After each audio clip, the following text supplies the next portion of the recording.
Woo!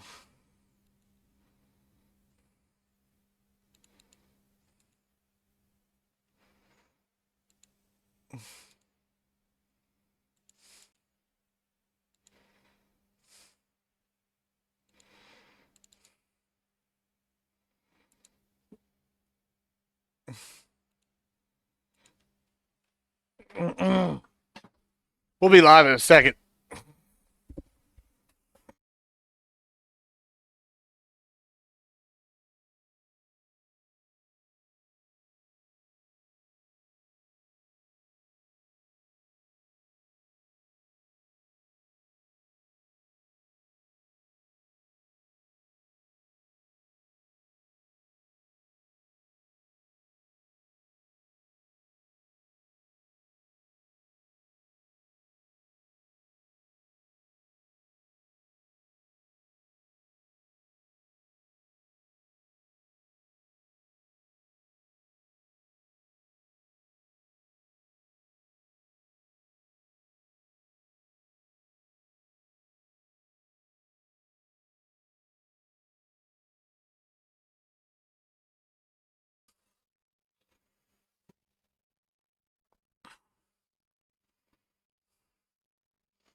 Those are some pretty cool woo emotes there you got from Modi here, huh?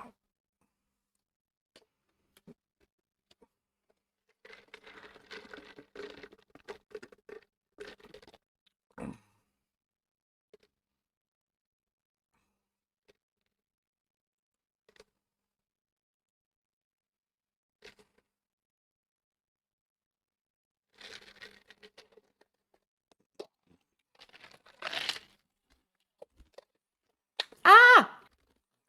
Got it. Oh no, I need to leave.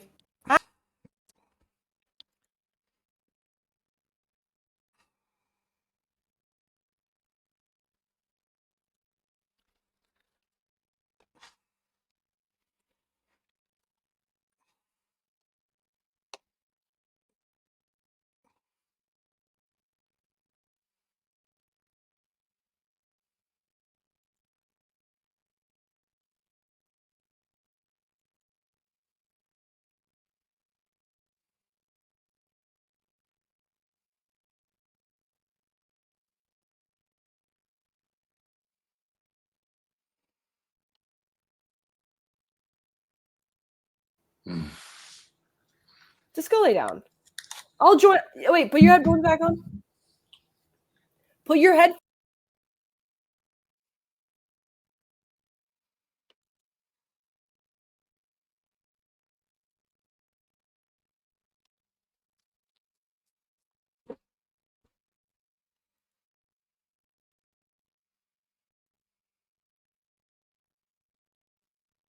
Hey, nice to meet you.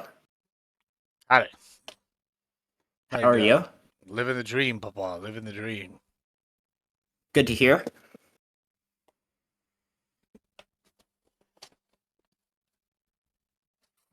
Yeah, except when it's a nightmare. You know what I'm saying?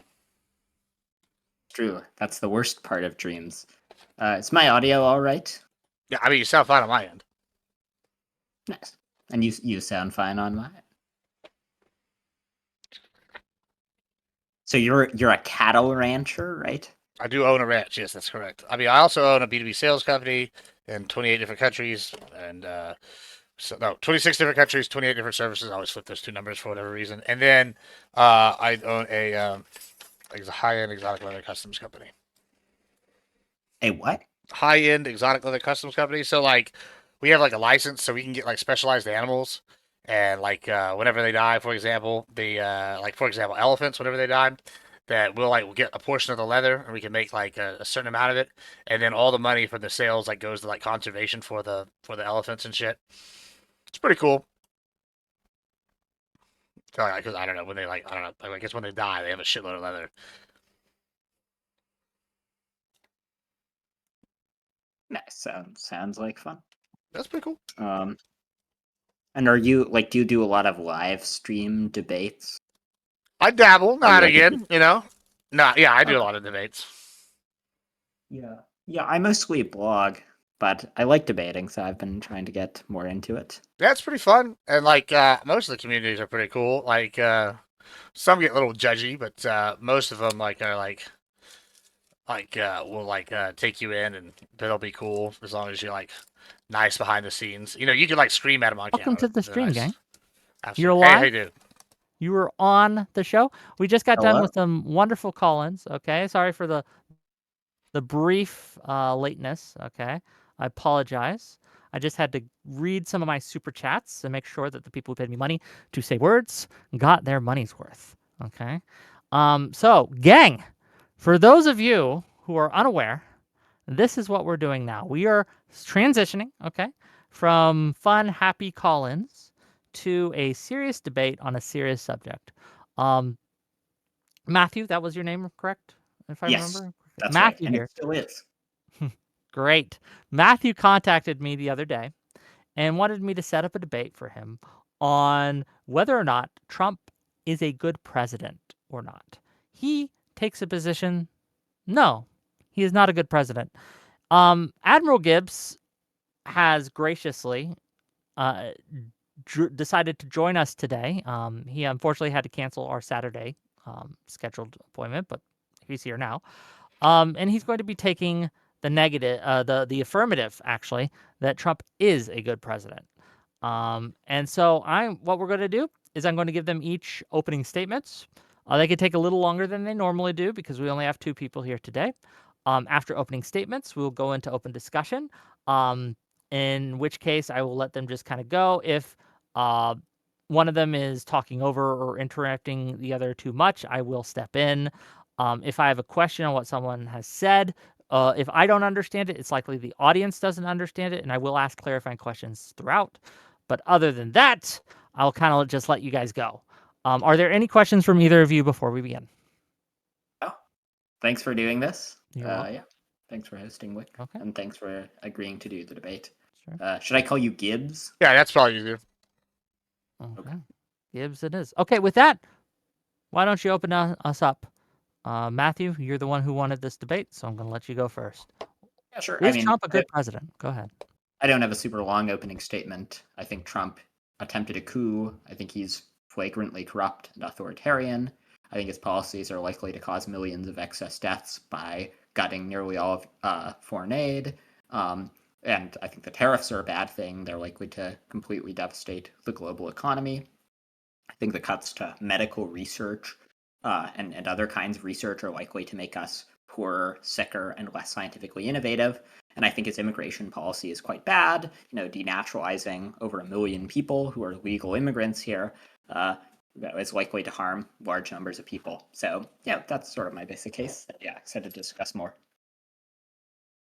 Okay, thank you for being here, Admiral Gibbs. Accept my little knock invite here, and then give us your opening statement. Sure. Let me just make sure I have the right screen open to do that. And it says something went wrong. Just send me the copy link, and I'll just do it the hard way. Go to invite, and then it's under the what's it called? The invite thing. There's a link there at the bottom that you can do. If it doesn't work here. I can just do that direct link. For some reason, it just says something that went wrong. But while you do that, I'll just go ahead and do openings. Go ahead. Yeah, it's basically real simple. Everything I voted for is basically coming true, right? I wanted a weaker Iran. Iran is the weakest it's been in decades. I wanted border security.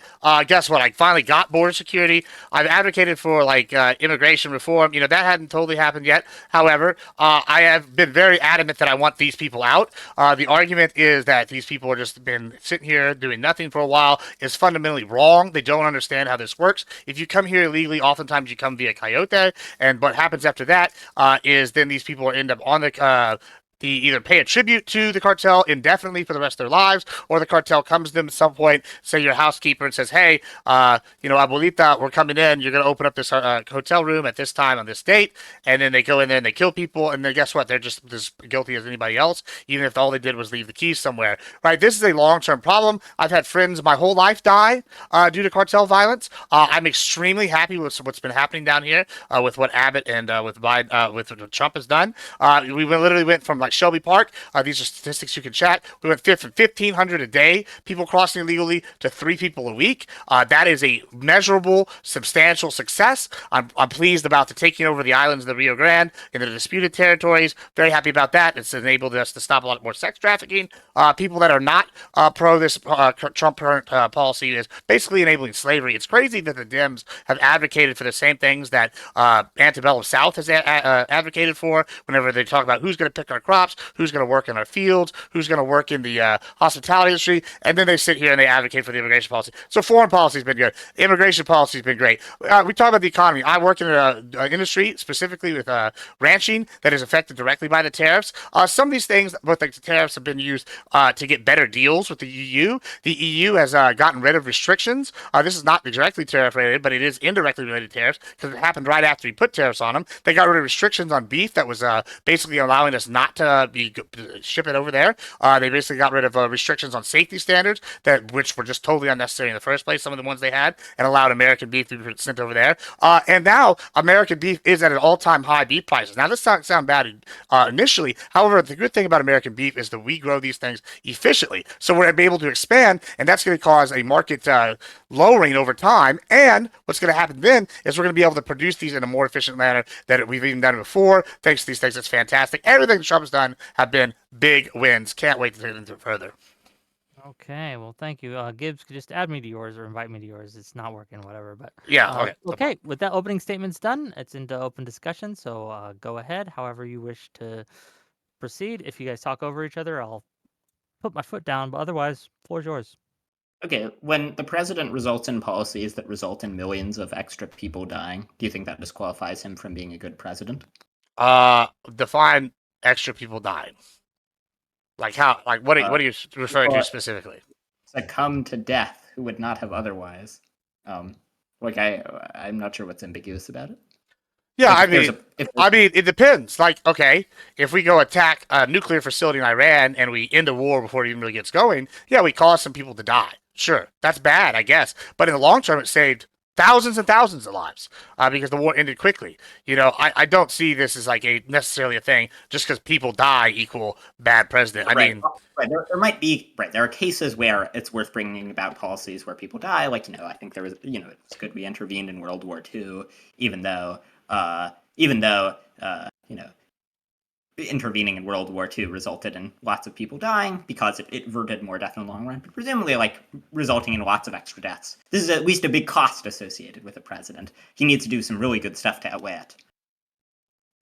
Yeah, I mean, I'm pretty pleased with all the things he's been doing so far. We're going to make it the U.S. aid cuts where he's, gutted nearly all of foreign aid. These are life-saving programs that save tens of millions of lives. The low-end estimates of how many lives they would have been likely to continue saving, put the cost of the cuts in the tens of millions over decades. Yeah, I'm very excited about those cuts. Fuck those countries. They don't need 1 cent from Americans. We haven't fixed all the problems here. Why are we sending foreign aid over to these other countries and doing it in inefficient manners? We know that these haven't been getting the job done. While China has been doing, what is their policy called? I can't remember off the top of my head. But they're over there building railroads. They're over here building, power lines. They're building infrastructure. What we're doing, we're over here doing all sorts of things like trans plays. We're doing stuff like LGBTQ outreach. We're maybe funding some medical stuff, but not to the extent that we should be, and even then we're seeing suspect things where we use them for medical studies and these people get the raw end of the stick. Like these are all bad things. And honestly, even if everything was good, like you suggested, I would still advocate we cut that because I don't want 1 cent of my taxpayer dollars going to these other fucking countries. This is what I voted for to get rid of. Like y'all are saying this is bad when we're getting exactly what we wanted. So if the U.S. government could spend less than 1% of the budget to save more than around 25 million lives over the span of 15 years, in your view, that wouldn't be worth it. Are they American citizens? No. Then fuck them. Okay. Do you think intervening in World War II is a good thing? Sure, that's different. We don't want the Nazis or the Japanese taking over our country. I mean, that's a totally different situation. So suppose that the U.S. could have signed a deal where we would have allowed the Nazis to run roughshod over Europe and so on and so forth. But, America would have been protected. In your view, would that have been fine because the people perishing would not have been Americans? No. I mean, do you know the prime minister before Winston Churchill? Yeah, Neville Chamberlain. Yeah, and what as he looked upon fondly when he was basically appeasing Hitler? I'm not in favor of appeasement. I'm saying your argument seems to be that we shouldn't take it as even a pro of elements of our policy that it saves tens of millions of lives. And I'm saying if you applied that consistently, then you would say that, if we could have had some kind of détente with the Nazis, even if it had allowed them to, massacre Europe, that would have been perfectly fine because, the people being killed in Europe weren't American. You're not understanding the crux of it here is that basically, long story short, we know that without intervention, that we would not have been able to stop the Nazis. We had to go stop the Nazis. We had to go stop the Japanese. They Pearl Harbored us. That's a whole thing, right? Like, there is a difference between appeasement and, not getting involved when we don't have to. Like, listen, Nigeria's problems, they're not America's problems. Like, this is Nigeria's government. It's crazy how all these people on the left want us to respect all these countries' boundaries, and then we're out here giving handouts. Maybe these other countries should take some accountability and fix their own shit, and we can go, oh, okay, cool. No, it's totally different whenever you have an aggressing foreign power. Like, I don't agree on all the stuff that Trump's done with Ukraine. That's one thing where maybe I could give some criticism. However, I do want him to provide support, right? Hold on, Admiral, finish your point. Yeah, I mean, I'm done. Go ahead. Yeah, he's good. Yeah. Yeah, so I understand that you think that appeasement would have had bad consequences for America, and as it happens to be, I agree. But my point is that it seems like at least one of the big points in favor of intervention in, say, World War II, the reason to intervene wasn't just that it spared America. And even if it hadn't spared America, the fact that it, hastened the end of the Holocaust and prevented the Nazis from taking over Europe and murdering tens of millions of people, I think any remotely sane ethical calculus will say that's a significant point in its favor. I mean, if the U.S. could have, during World War II, spent a tiny portion of the budget just to completely end the Nazi Holocaust, in your view, would that have been a good thing? Or should we say, no, they're not American, so it wouldn't have been worth it? I think that you and I are coming from this at a fundamentally different angle here, right? Like, you're doing this ethical globalist calculus, right? You even said in your opening where you talked about, the global economy. I want to make very clear that the metric I'm measuring Trump by is what is good for America, right? Is he a good American president, right? So whenever you're talking about Europe and the ethical consequences and the ethical calculus, right? When I look at the ethical calculus of World War II, before we move back to the main subject here, I look and I see, okay, Nazis bad, killing millions of people. I see Japan bad, killing people, and then Japan attacked us, then Germany's ally, and we got involved and we whooped that ass, right? And so guess what? We knew we were going to get drug into that war one way or another at some point. We kind of kept, holding our feet on it. That's a necessary overseas intervention. However, whenever we see something like aid being sent to Africa, aid being sent to South America, aid being sent to these little tiny countries in Asia, I'm not in favor of that. These countries aren't benefiting us. We're just giving out shit and hope soft power works. And half the time, these countries hate us anyway. So I don't see that as a like net good as an American. I see that as a net So, waste. Whenever we have problems here at home, we can spend the money on. okay, so let me ask you again. If the US could have spent a tiny portion of the budget stopping the Nazi Holocaust, assume that this would not have hastened the end of the war. It wouldn't have given us a strategic advantage over the Nazis. It would have just spent, let's say, less than 1% of the budget, and it would have prevented the mass murder of Jews in Europe. In your view, would that have been worth it? Yes or no? I mean, do the Nazis continue to exist? Then no. It would not have been worth It it. wouldn't have been worth spending a tiny portion of the budget to stop the Holocaust. I mean, that just seems like a I completely. mean, if it's going to keep the Nazis in power, they're just going to restart the Holocaust immediately No, I'm not- after they have to. No, I'm like not if it's something in perpetuity in this hypothetical world, then maybe, sure. Like, I mean, we can imagine a scenario like this where it would have taken a small portion of the budget, and this would have prevented tens of millions of Nazi murders, but it would not have directly advanced the U.S.'s ability to defeat the Nazis. I mean, we can imagine. I can also imagine the flying spaghetti monster behind the moon, but I mean that doesn't put us in reality. Like I hate to be a dick when I say that, but like we know that they weren't going to stop killing these people. Part of their platform was the race stuff. I mean, socialists now try to distance themselves from that, but part of the reason Nazi socialism worked was because they were killing a large group of people that had a lot of money and redistributing the wealth under a socialist system. That's partially. I know we can disagree. I know Wink is already cringing. It did. I mean, they're arguably the only socialist country that's ever worked. But we could get into that later. That's not the topic. The point that I'm arguing here is that when you're saying this hypothetical of, oh, if I could spend 1% of the U.S. budget and stop them from doing the Holocaust, there's no teeth to that. Like later, they could just do it again. And honestly, I don't see a scenario where that would have worked without us putting boots on the ground. You'd be imagining that it would like durably prevent the Holocaust, not just delay it a few years. I mean, delay it why would it delay it? Like, no, he's saying not delay it to durably. If let me try to translate here. He's Matthew's point or his question is if you could spend 1% of the U.S. budget to make sure that the Holocaust never happened, and the Nazis never killed those people, even though they would remain in power, would you do it?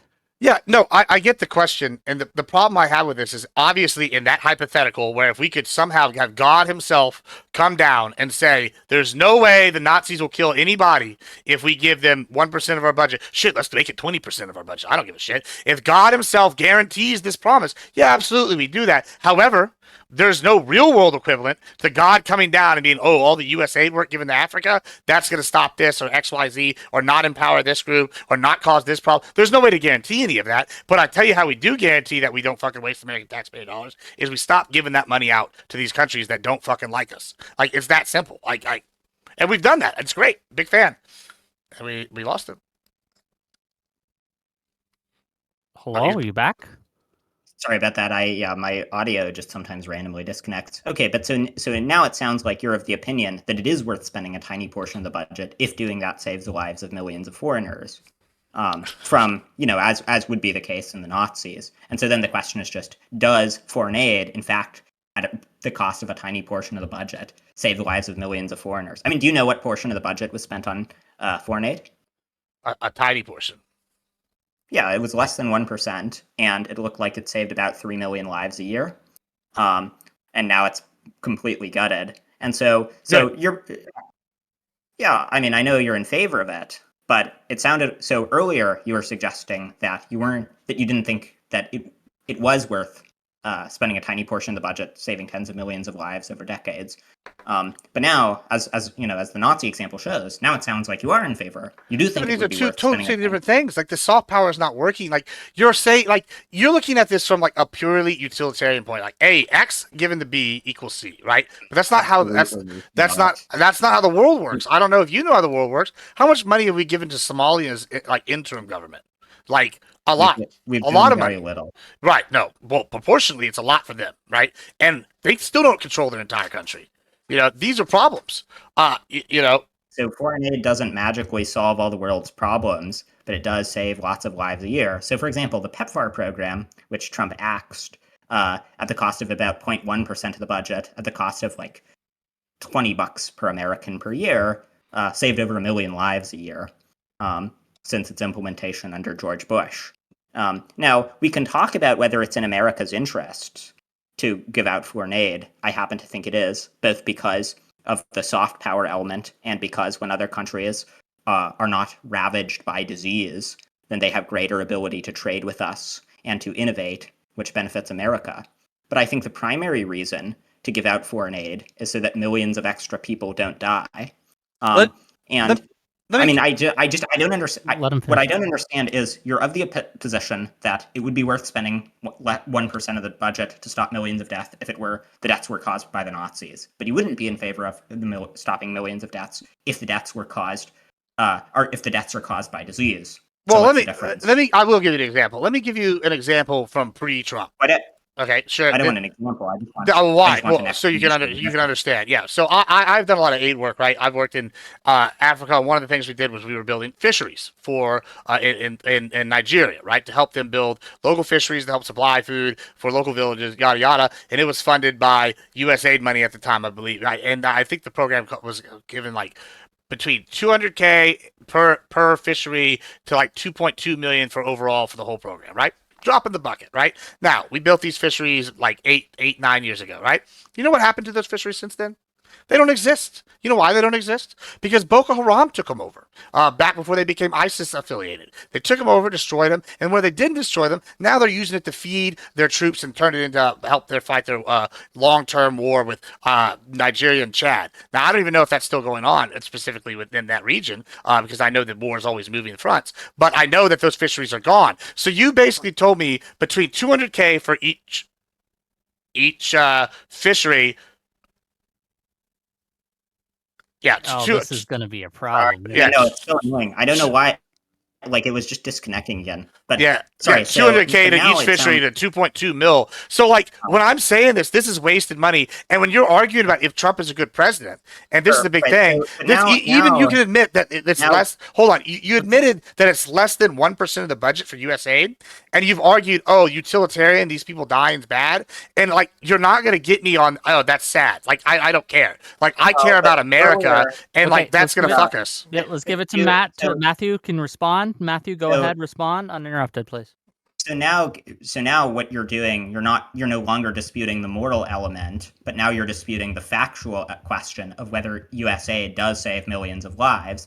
Now there might be some fishery programs that aren't very effective in USAID, but if you look at estimates, I mean, that I know of, there are 3 estimates of the number of lives saved by USAID. One of them estimated that USAID cuts would cost 15 million lives in the next 5 years. One of them guessed that USAID saves about 3 million a year. The 3 million a year number looked like the most reliable. And one of them estimated that it would cost 25 million lives over the next 15 years. If you go by any of these numbers, then even if there are a small number of wasteful programs, this puts the death toll in the tens of millions. This means that the death toll of Trump's USAID cuts will be significantly worse than the death toll of the Iraq War.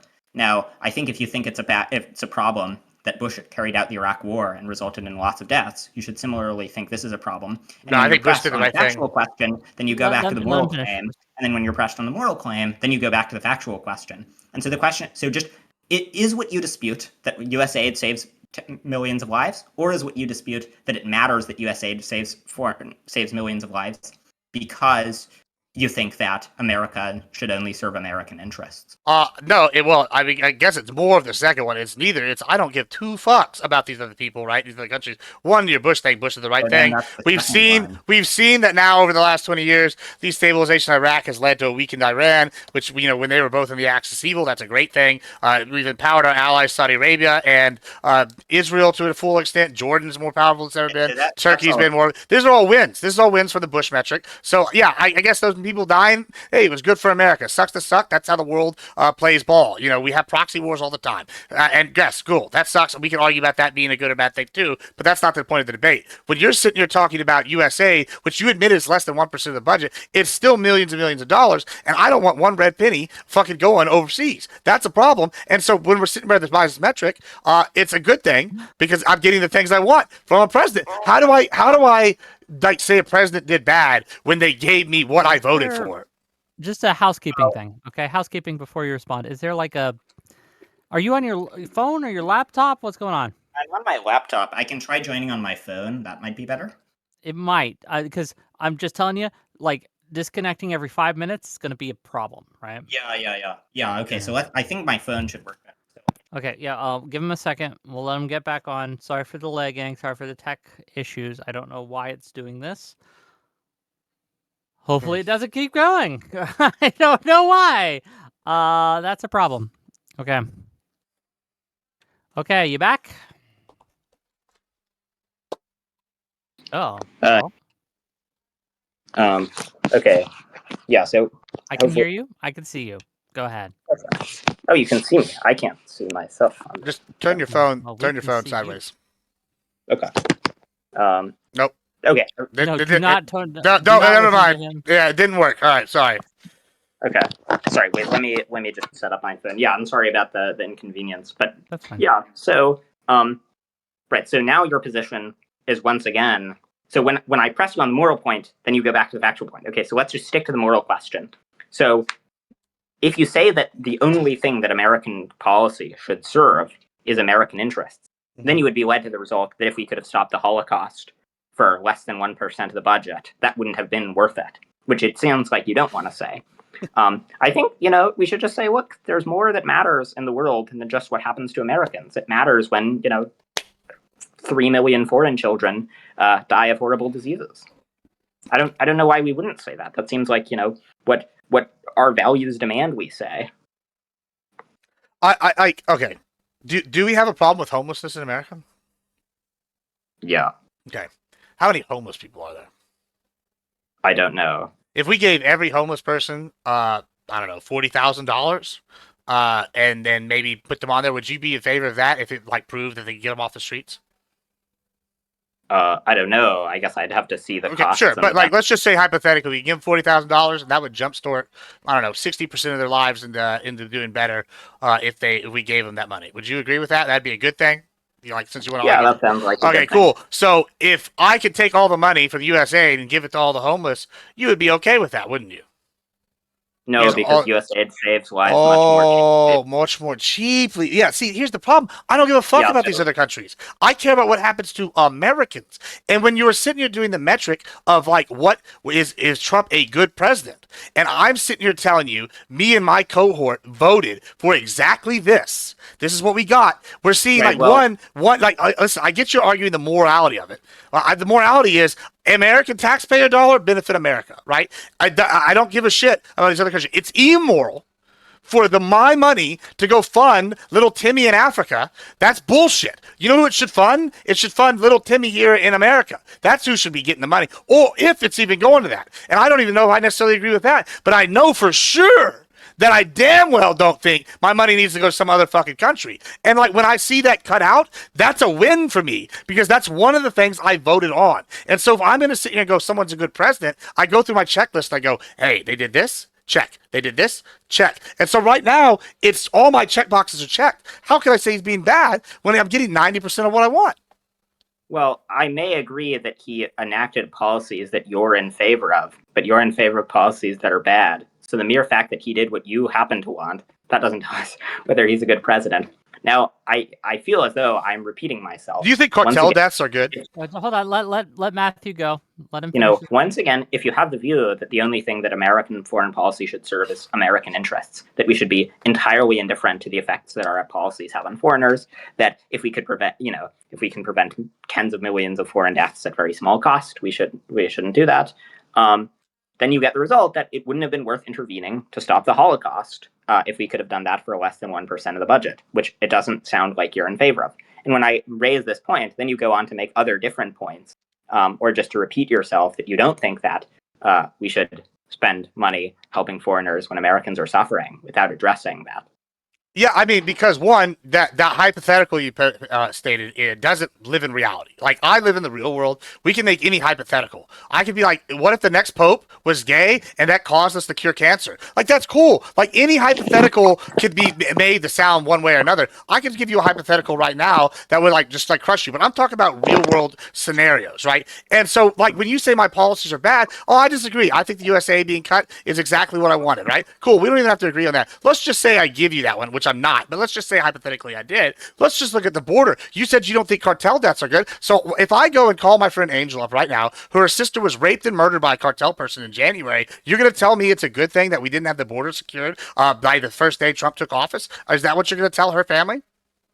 I don't think that Trump's immigration policy has Oh. been good. It may be true that there have Oh. been that he's reduced the number of border crossings, but he's largely done that by massively reducing asylum intake. And in fact, one of the big reasons why we had a problem at the border under Biden was because when there was an attempt to enact a border bill that would have cut down on illegal border crossings, Trump called up his friends in Congress and told them not to pass the bill because it would have kept it as a live issue that he could campaign on.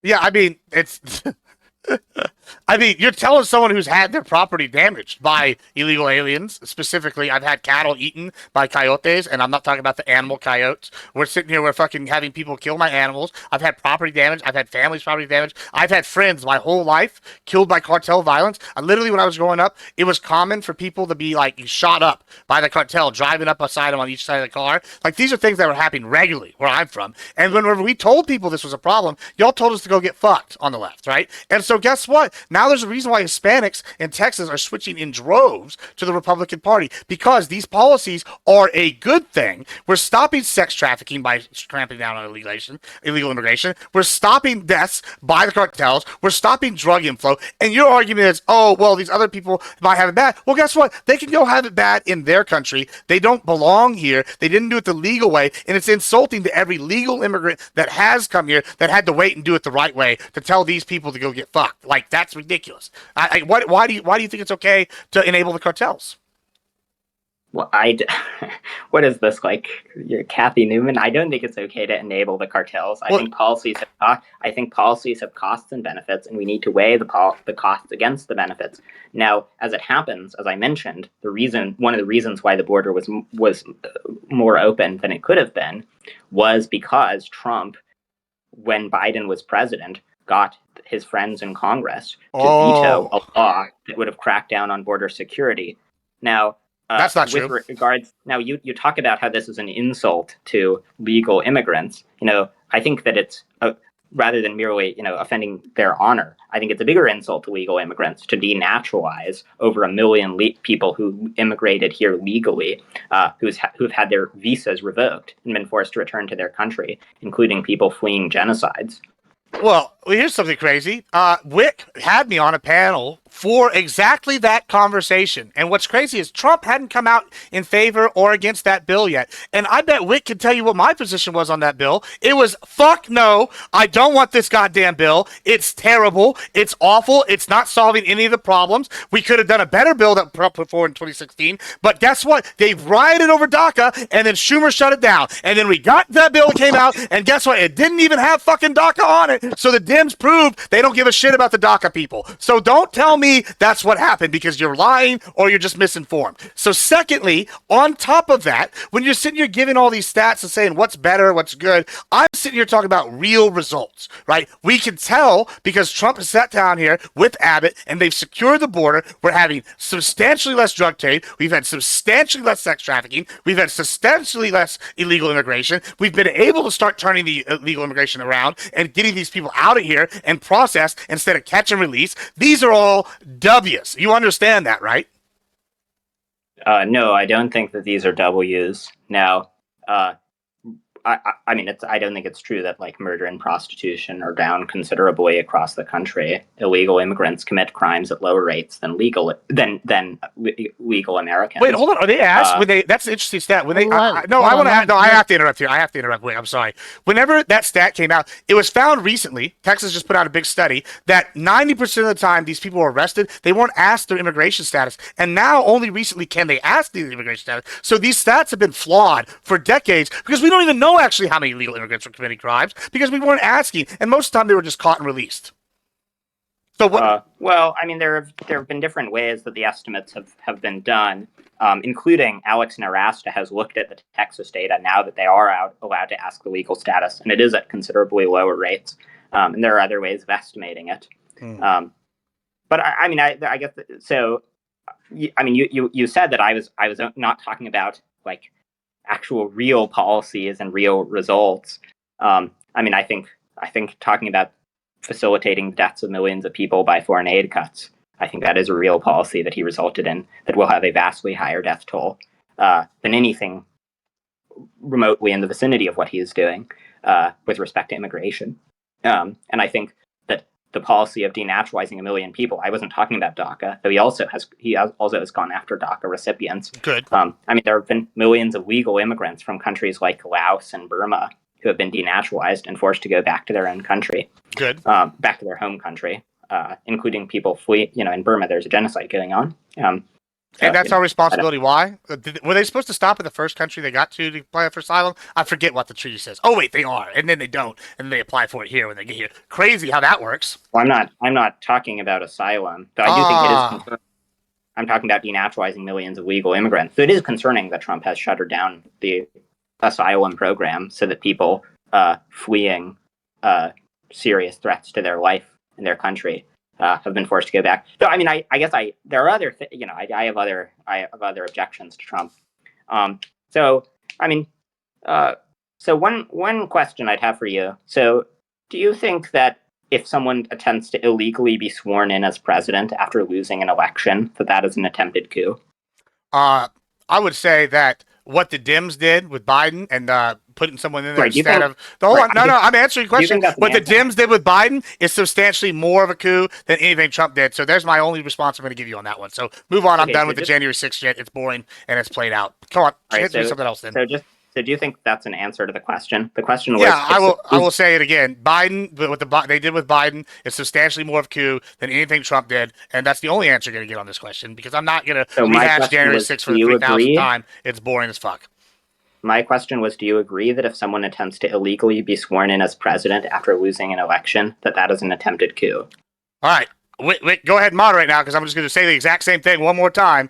Anything that Biden did when he was kicked out is worse than anything Trump did. Just to say, just to let you know, Matthew, you don't have to just ask him questions. You could just tell him what you think, right? Yeah. And he won't be able to answer or anything like that. That's a good point.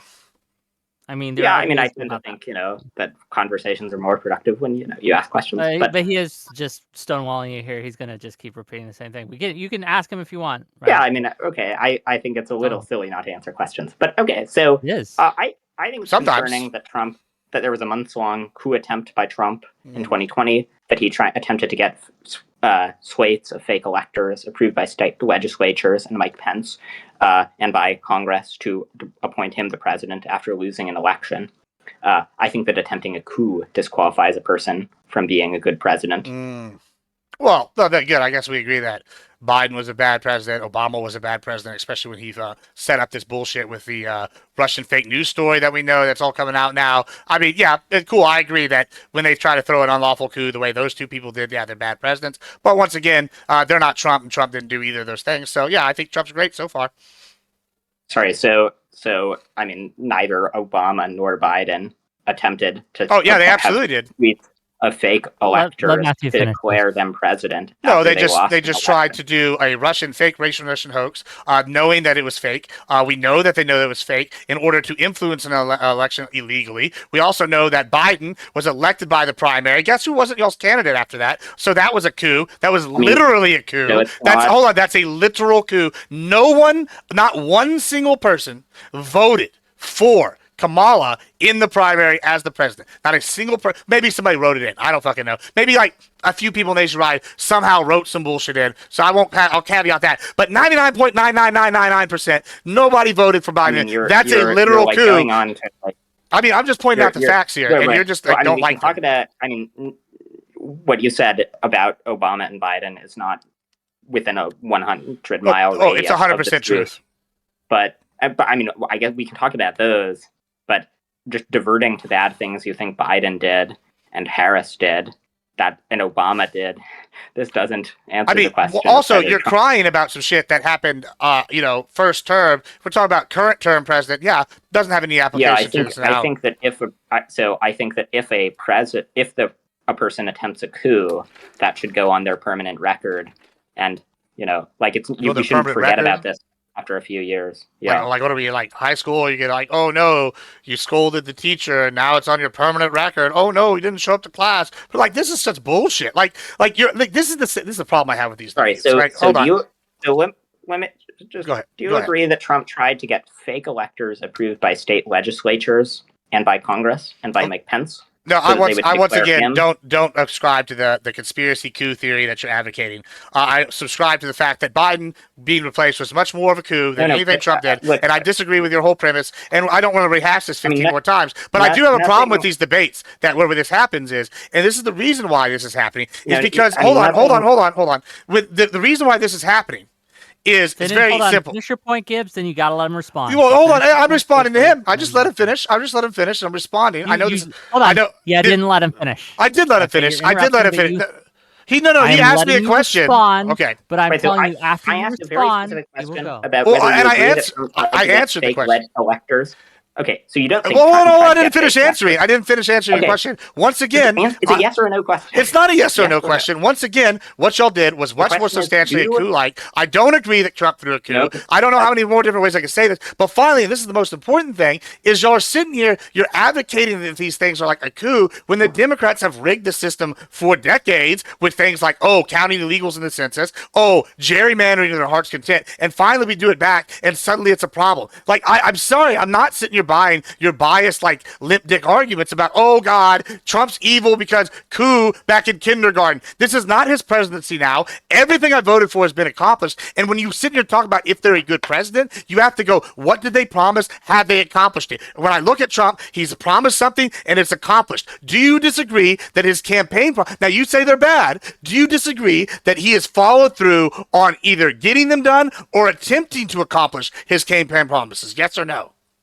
I think he's gotten some of them done. He hasn't gotten others done. Well, he's done more than most. But I don't think the measure of a president is whether they do what they attempted to do.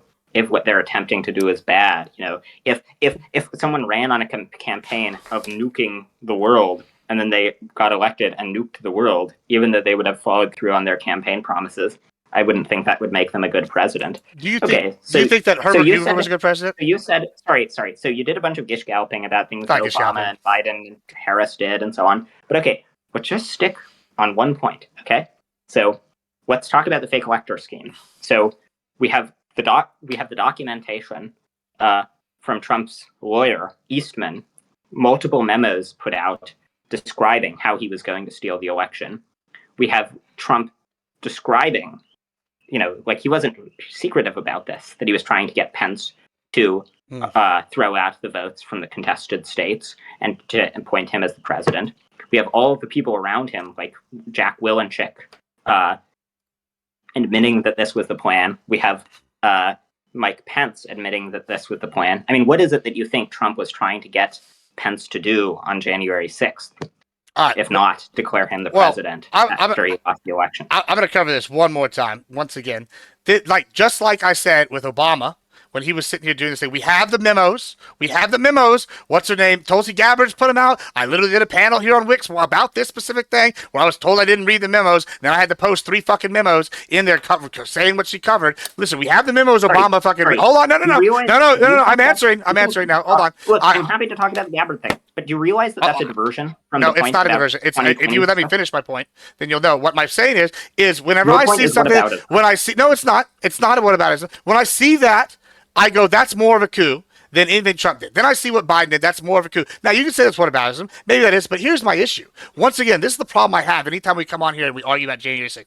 Right now, we're talking about, is Trump a good president? And to me, that means we're talking about this term. I actually like what he did the first term, but if we're talking about specifically this term, we're arguing about if he's effective as a president. There's a reason why Herbert Hoover, he was a bad president. He put policies in place that were bad policies, and they didn't work. He wasn't effective at what he was doing. Trump has put policies into effect that have seen tangible, real-world results. You're talking about something from January 6th, 2020, that is not anything to have going on right now. You're arguing Trump's a bad president, not even in this term. You're arguing about Trump's bad president from 4 years ago, when guess what, fam? That doesn't have anything bearing on what's going on right now. Okay.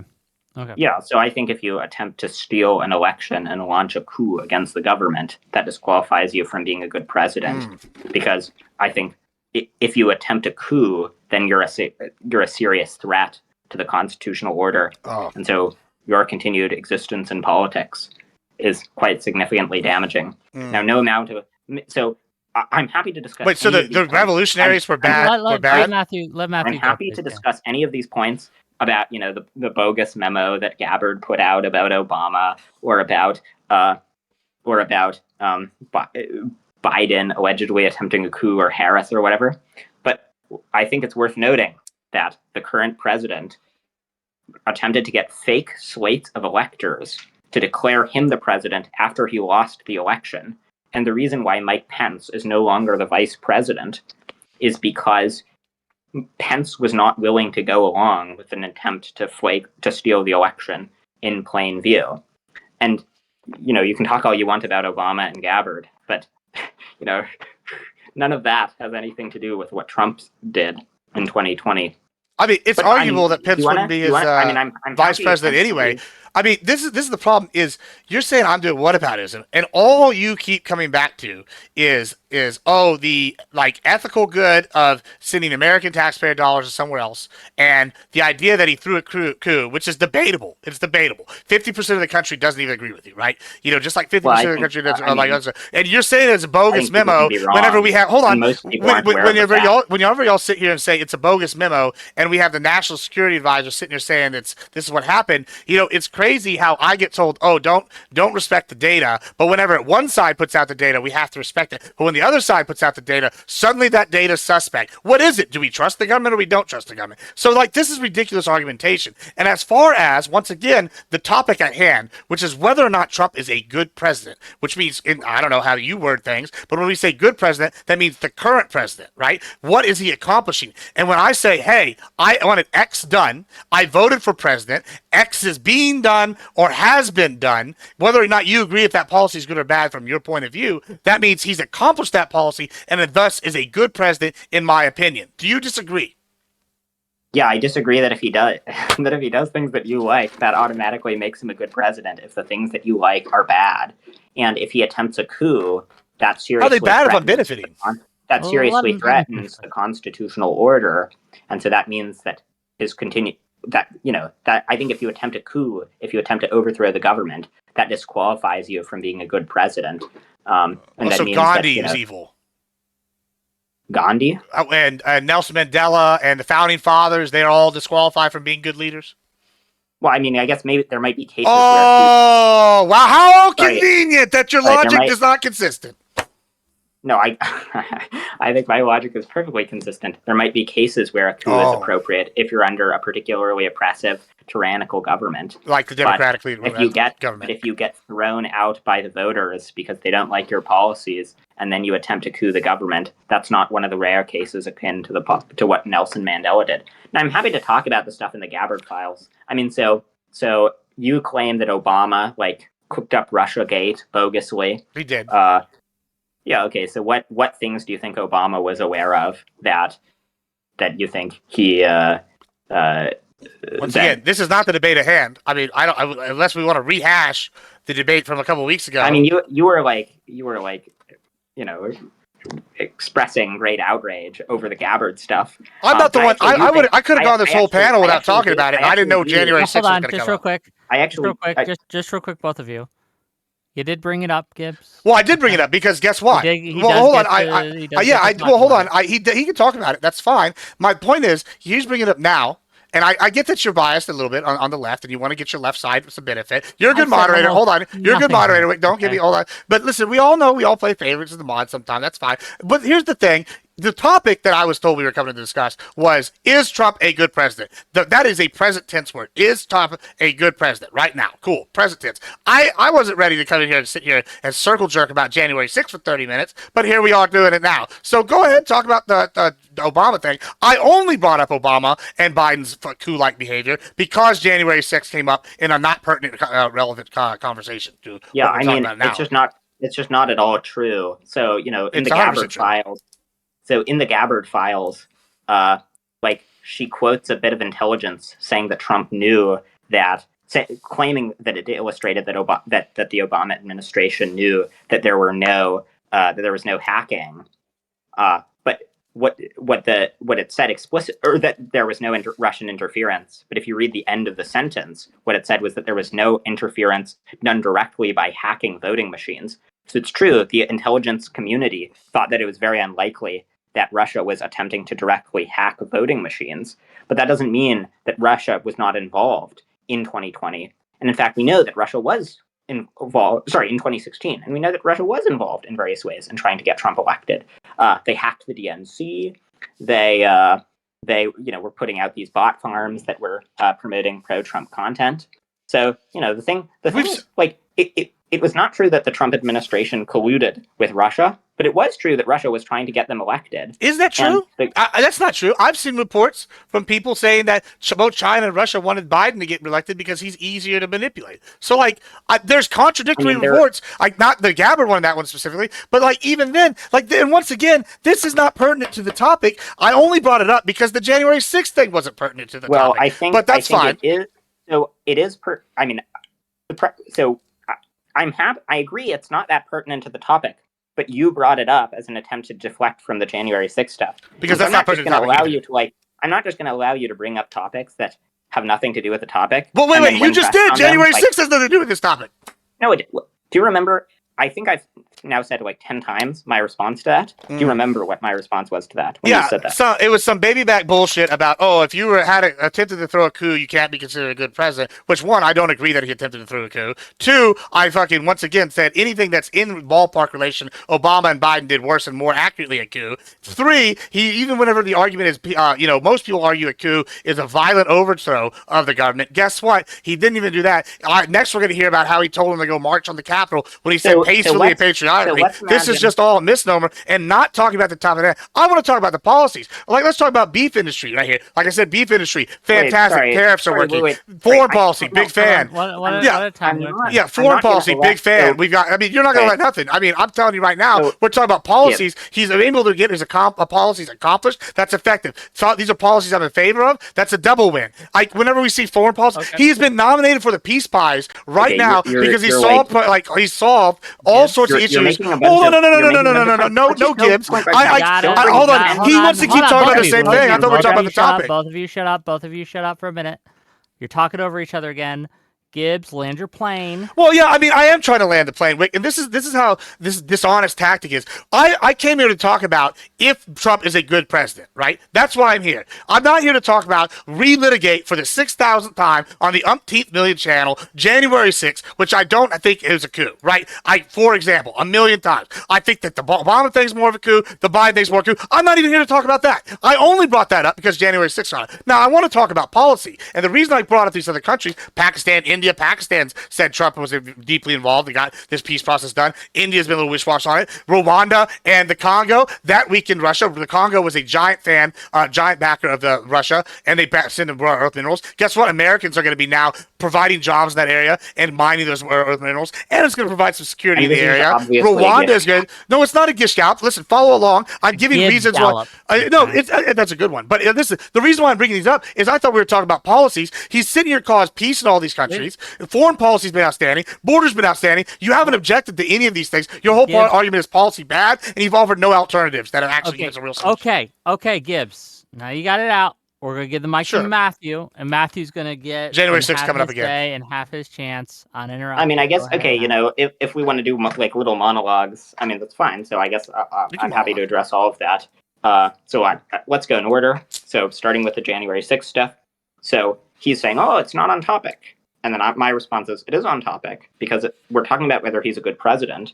And if you attempt a coup, if you pose a serious threat to the peaceful transfer of power, that bars you from being a good president because it sets a future precedent whereby presidents cannot facilitate the peaceful transfer of power, which is a threat to democracy. Just like, imagine if Bush, and to be clear, I don't think that, this happened, but imagine, Bush during his first term was like behind 9/11. During his second term, it wouldn't be reasonable to say, this 9/11 stuff, it's all behind us. No, if you do there are some things that are sufficiently bad that they disqualify you from being a president, and trying to overthrow the government is one of these things. Now, he talked about the Obama and Biden stuff. I don't know what he had in mind with Biden. The Obama stuff was from the Gabbard files, which are total nonsense.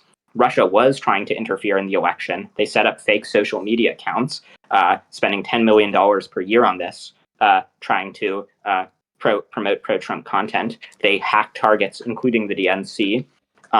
They attempted to hack voter rolls. They didn't succeed in changing any votes.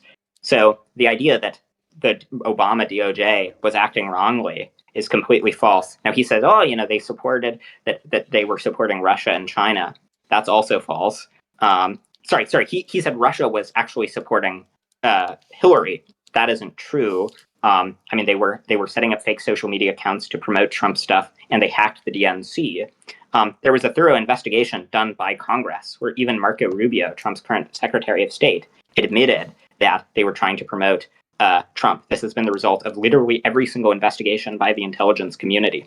So that's also wrong. Now, with respect to, so now you say, oh, it was sort of a long time ago. I think I've addressed that. I think it is disqualifying. Now you say for it to be a coup, it has to be violent.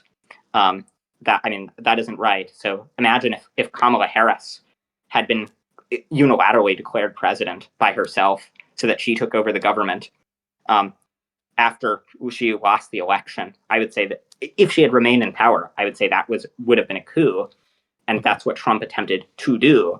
And the evidence for this is laid out into the indictments, and it's not disputed by anyone. Now, okay, we're at the.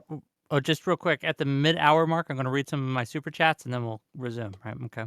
Or not the mid-hour mark, but the. Now, with respect to other aspects of Trump's policy, there are lots and lots of elements of Trump's policy that I'm against. In terms of of his policy on the economy, I think tariffs have been really bad for the international community. They result in the World Bank revising GDP estimates. Roughly 100% of economists oppose tariffs. Nearly every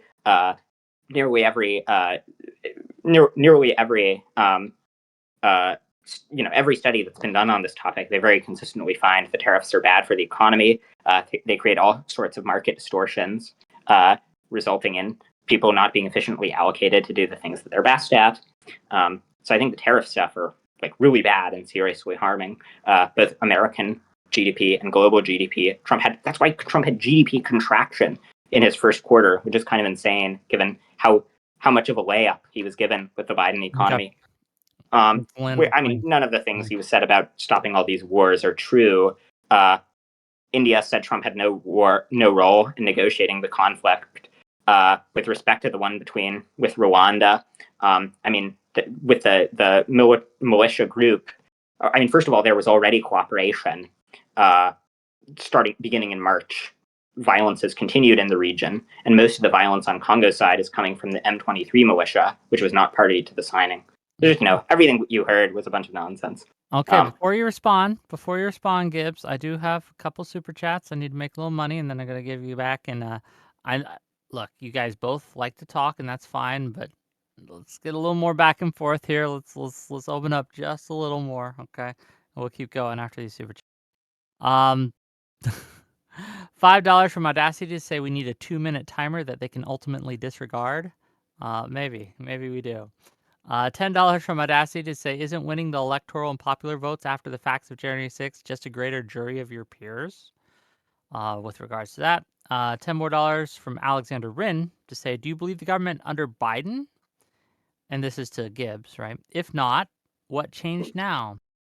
$10 more from Alexander Wynn to say, didn't Manafort collude with the Russians?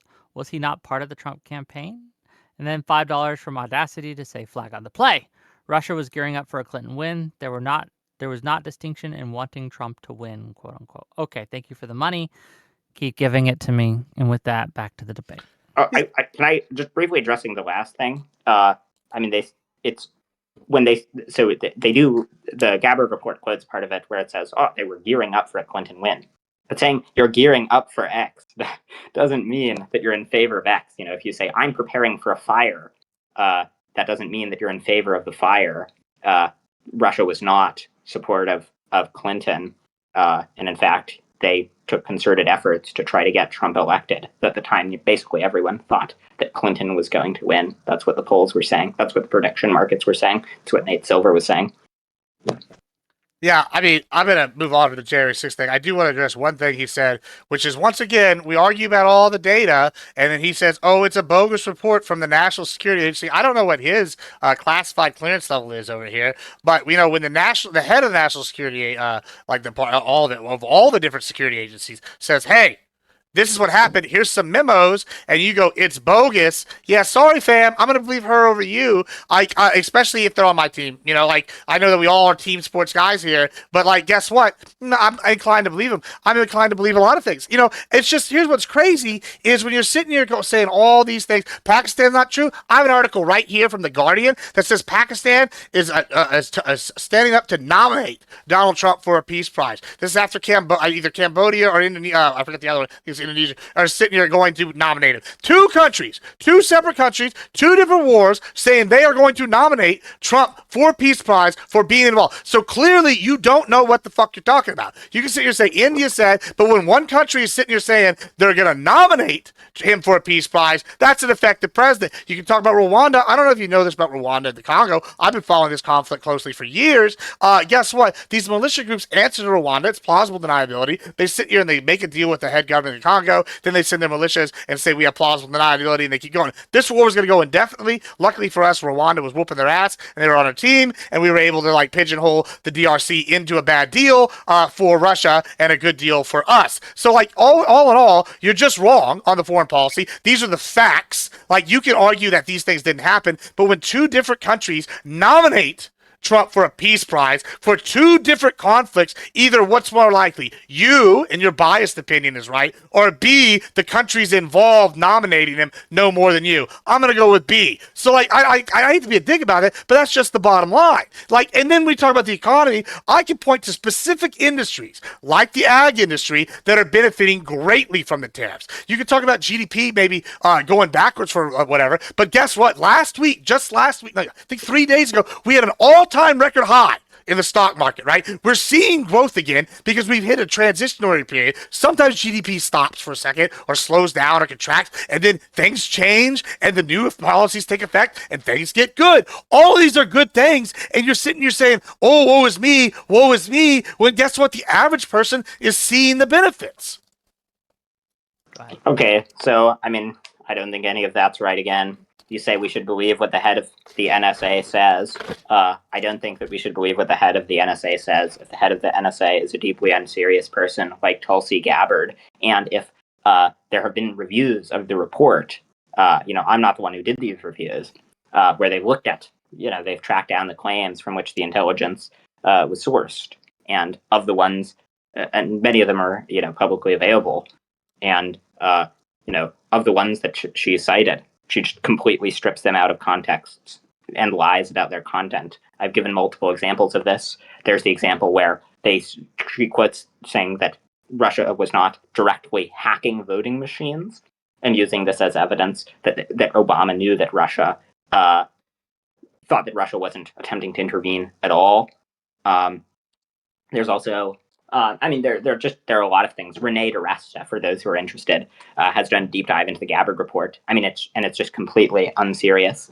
And I mean, it's part of this broader policy of, the Trump administration being staffed, the Trump administration being basically a clown show staffed with deeply incompetent people. Now, you pointed out that Pakistan's trying to nominate Trump. Now, I mean, I think there's a very obvious explanation for this, where India says that he didn't play any role in the peace process. And this very obvious explanation is that countries know that by saying nice things about Trump, they can suck up to him and they can get Trump to favor them. And so Pakistan wants the support of Trump. And so they say nice things about him, that he should win the Nobel Prize and so on and so forth. This is not at all surprising from a person who's obviously extremely vulnerable to flattery. Now, you point out that there are some industries that benefit from the tariffs. That's, of course, right. I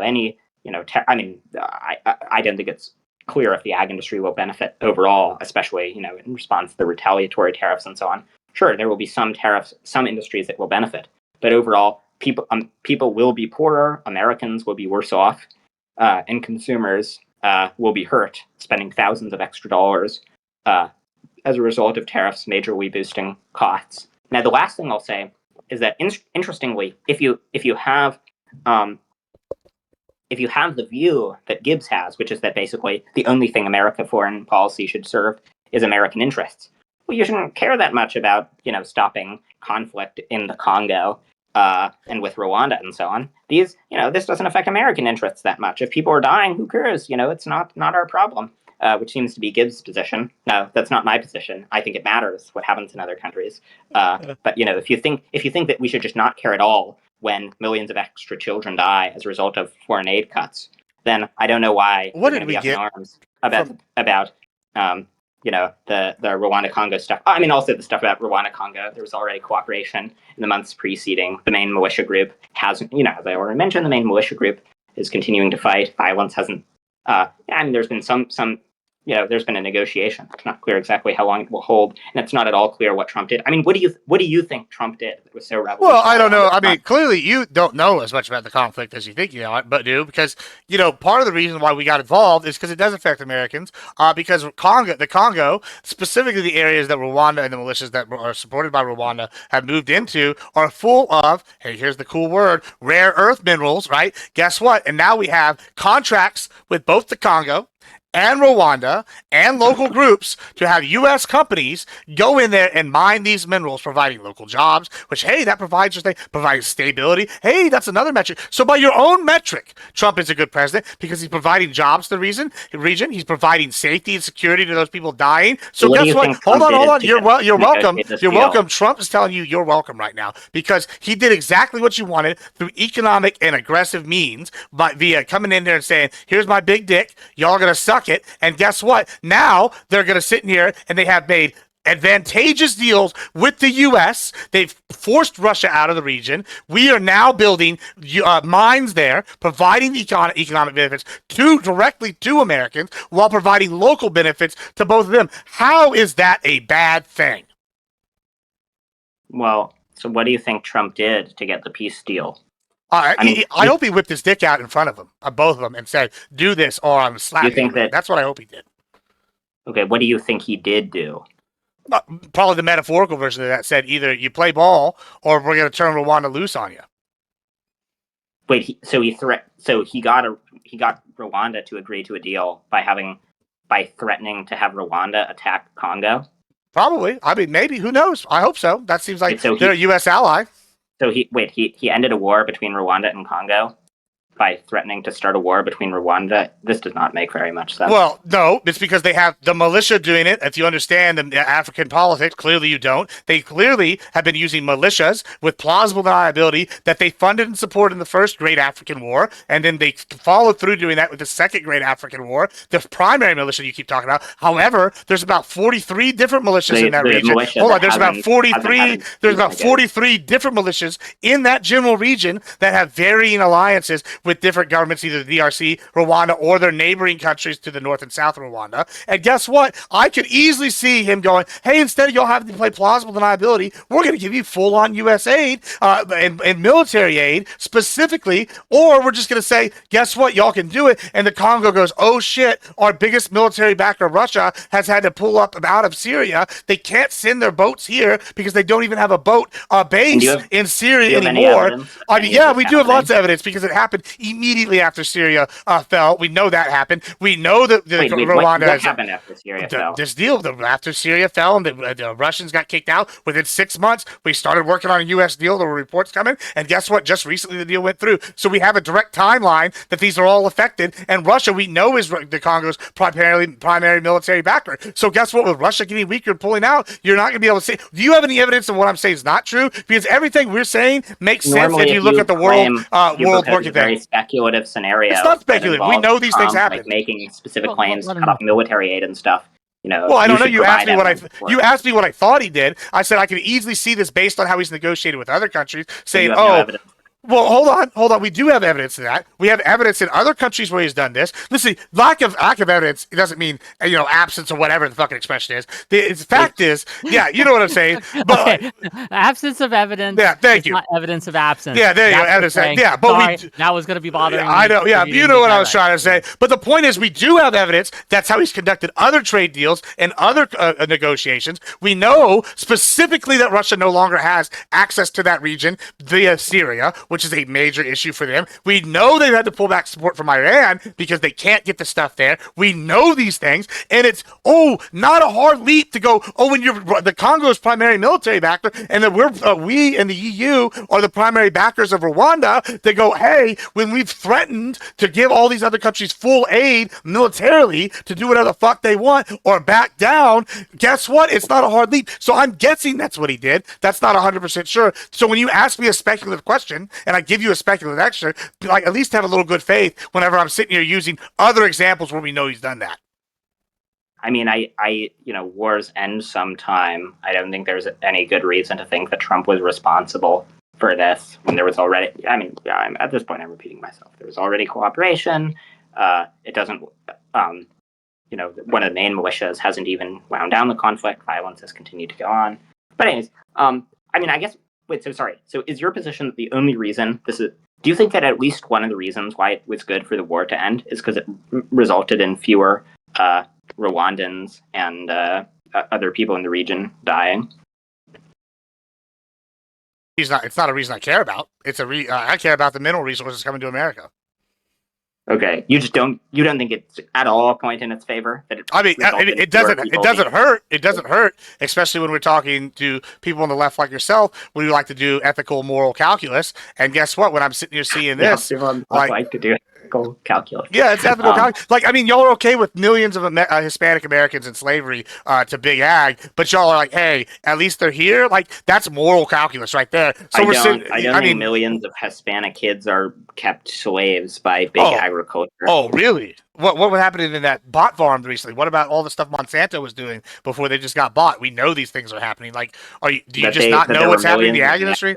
Slaves being sold by Monsanto. Yeah, it's a typical Democratic tactic. Y'all sit here, y'all give them quasi citizenship with fake, basically fake driver's license because they're not citizens. Sorry, actually, and then y'all sit here and put them on welfare product. I don't think that this is true. Yeah, it's absolutely. You can look these up. These are claims that are known. Insane scandal that ever happened, and I think I would have heard about it if. Do you agree that Hispanics working for less than minimum wage is a type of slavery?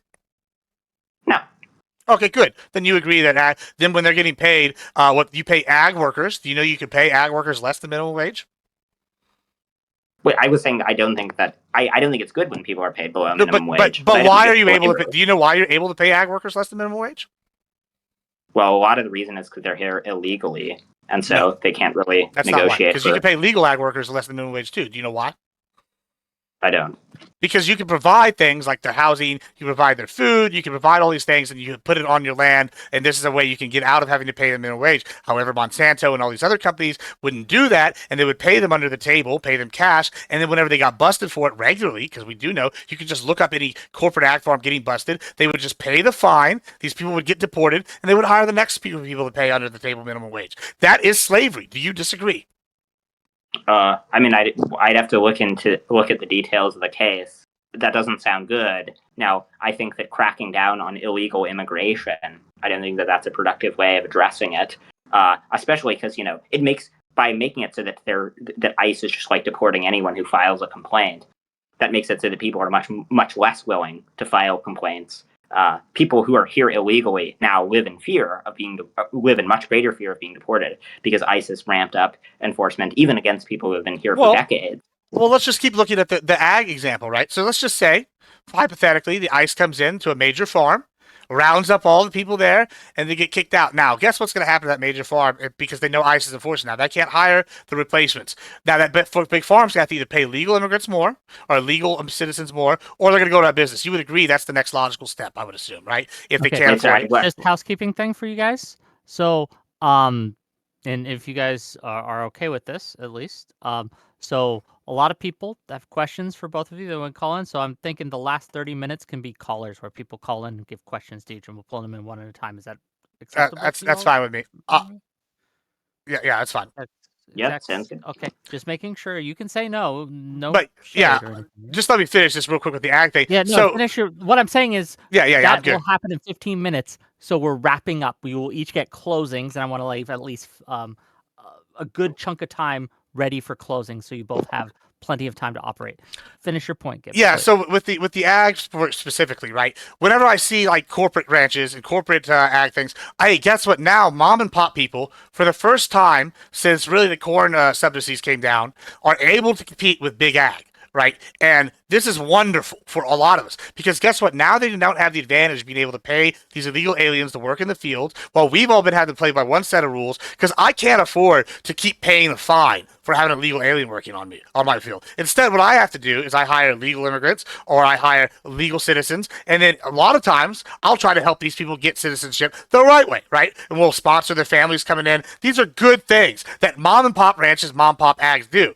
But what the illegal immigrants are getting fucked over by are by these corporate places that are sitting here hiring them, and they're forcing them to work for lower pay, paying the fine, and they're getting an unfair advantage based off this weak immigration policy that we've had in the past. Now, it is harsh. It sucks that these people have had to live here for 20 years, and now they're getting deported. Well, they should have been that 20 years trying to get their stuff fixed instead of taking advantage of the system. And guess what? By being here 20 years and getting paid on the table, they are hurting Americans who own these farms. Something like, I don't remember, it's 246 million acres are owned by private ranches alone. It's like 1/6 the United States. And guess what? That is having a hard time. We're losing out to corporate ranches all the time because the advantages they have in regards to illegal immigration. And y'all are going, well, but what about these people? What about us? We've been getting fucked. And now we're finally getting a benefit. And y'all are going, oh, y'all are evil for wanting not to get fucked. Okay. Go ahead. Wait, sorry. Wait, is it closing statements now, or? No, it will be soon, but responding what he has to say. No. Oh, okay. Yeah. So, I mean, I think it's bad when people who have, I mean, we may just have an ethical disagreement about this. I think it's bad when people who have been here for decades are not given amnesty and are instead deported. I think it's bad when legal immigrants are denaturalized and are deported, people who are already here and have been for a while, both parts of the Trump administration. Now, I mean, if your concern is about labor abuses for illegal immigrants, by having extremely draconian ICE policies where they deport people by after extremely lenient, without needing very, significant, like, if ICE is indiscriminately tossing out illegal immigrants, even people who have been here for quite a while, even when people go in for updating of a form, that makes it so that people are way less likely to report labor abuse, and so that there will be labor abuse. I don't think that it's true that immigrants are hurting farm laborers. I think that's, I think illegal immigrants productively contribute, both legal and illegal immigrants productively contribute to the economy. I think immigration tends to be good for the economy. Immigrants tend to commit crimes at lower wages than non-immigrants. Legal immigrants are responsible for a huge portion of American innovation. So the new technologies that are making people's lives better, a sizable portion of that comes from immigrants, especially the high-skill immigrants at universities who Trump has been throwing out at disproportionately high rates. Now, I guess, one point that I think we should talk about at least somewhat is the huge cuts to medical research, where, for example, Trump has been, has been terminating tens of millions of dollars, in many cases, hundreds of millions of dollars worth of grants for universities to engage in medical innovation. Medical innovation is a public good. Private companies don't capture the full financial profit of that. And so it's likely to be drastically underproduced in a free market. As a result of, for example, the hundreds of millions of dollars of cuts to new mRNA technology, that's going to hold us back in terms of developing cures for cancer. mRNA is one of the most promising potential cures for cancer, and grants have been gutted. So I think even if we just put aside all the moral problems with Trump, even if we put aside the serious threats to institutions, I mean, there's the tariff stuff, there's the cuts to medical innovation that's likely to make it so that you're spending way more on stuff, and that you're likely to be sicker and there will be less innovation to take care of you when you're old. I have it in front of me, but I'm pretty sure, this is my one response to that. I don't know about the medical innovation cuts. I mean, from what I read, they were pretty minor, but I do know one thing he did that helps us lower the cost for medical stuff is that he did make it so that they have to pay the same prices make us pay the same prices as they're selling the shit overseas. Like Europe over here, they're getting $2.15, shit in bulk when they're buying way less than Americans. Like for a pill, like let's just take Adderall for example or something. Like that's not exactly a life-saving one, but it's an easy one that everybody knows. They're over here paying $2.15 for a 30-pack, and we're over here paying like hundreds of dollars if you don't have Medicaid, Medicare. Now we can pay the same price as them without having to have this issue. That's a good thing. I like even in stuff you're talking about, like upon like ethical lines where you have like disagreements. I can point to the same areas where he's made benefits that benefit like large groups of Americans. There's just no question that he's been a successful and effective and a good president. And like your best argument that you've had so far tonight has been that like, oh, well, he has been effective, but his policy's bad. I mean, that's where really the crux of your argument could be that you could maybe argue. But unfortunately, you've agreed that he's been effective with me like the whole time and getting his policies done. And I can point to many indicators where I have benefited, others have benefited, we are currently benefiting, and you're sitting here going, but what about these other people's? That's key whataboutism. Like the best you can do to say Trump is bad is what about X group? And most of those people aren't Americans. These illegal immigrants, those aren't Americans. These people overseas, those aren't Americans. But you know who is benefiting? Americans. Okay. Yeah. Well, I was describing why his policy is. So, I mean, first of all, you and I have an ethical disagreement. Now, I mean, when I try to push you on it, then you like flip to a different topic. But remember, like Trump's policy is the death toll of the foreign aid cuts is likely to be in the tens of millions, depending on when they're rolled back. I think it's a problem if a president, even if he benefited Americans, I think it would be a problem that he enacts policies that kill tens of millions of people. Now, I also don't think his policies benefit Americans. I think that the crackdowns on illegal immigration are bad, on both legal and illegal immigration are bad for the economy, these sort of routine searches. I think the decimation of medical innovation, terminating, I said hundreds of millions of dollars. That was an underestimate. He's terminated in total billions of dollars in grants. His budget proposed a 40% cut to the NIH, despite NIH funding being responsible for the development of something like, at least for the initial stage of the development of something like 97% of new drugs. He terminated hundreds of millions of dollars in grants for mRNA research, which is one of the most promising bits of cancer technology. It's just like, for vaccine approval, RFK Jr. fired the entire board tasked with approving vaccines and replaced them with anti-vaxxers. I mean, there's just been this, war on medical innovation where, Terrence Tao, the world's most gifted mathematician, got his funding terminated, to give one example. There's just been, even if we only consider the policies that affect Americans, we ignore the deaths of tens of millions of foreigners, we ignore the negative effects that policies have on illegal immigrants, we're likely to be significantly sicker as a result of these policies, and you're likely to be spending more on groceries, more on all sorts of consumer goods as a result of this. It's also been bad. It just had very deleterious effects on the economy. There's a reason that roughly 100% of economists oppose tariffs because by hindering international trade, they make it so that countries are no longer as able to work on things that they're efficient at. Now, regarding his price controls for pharmaceutical innovation, first of all, Biden also had price caps for Medicare. And second of all, I actually think this was a bad policy that Biden did and that Trump did as well, because I think it shuttered a significant portion of innovation.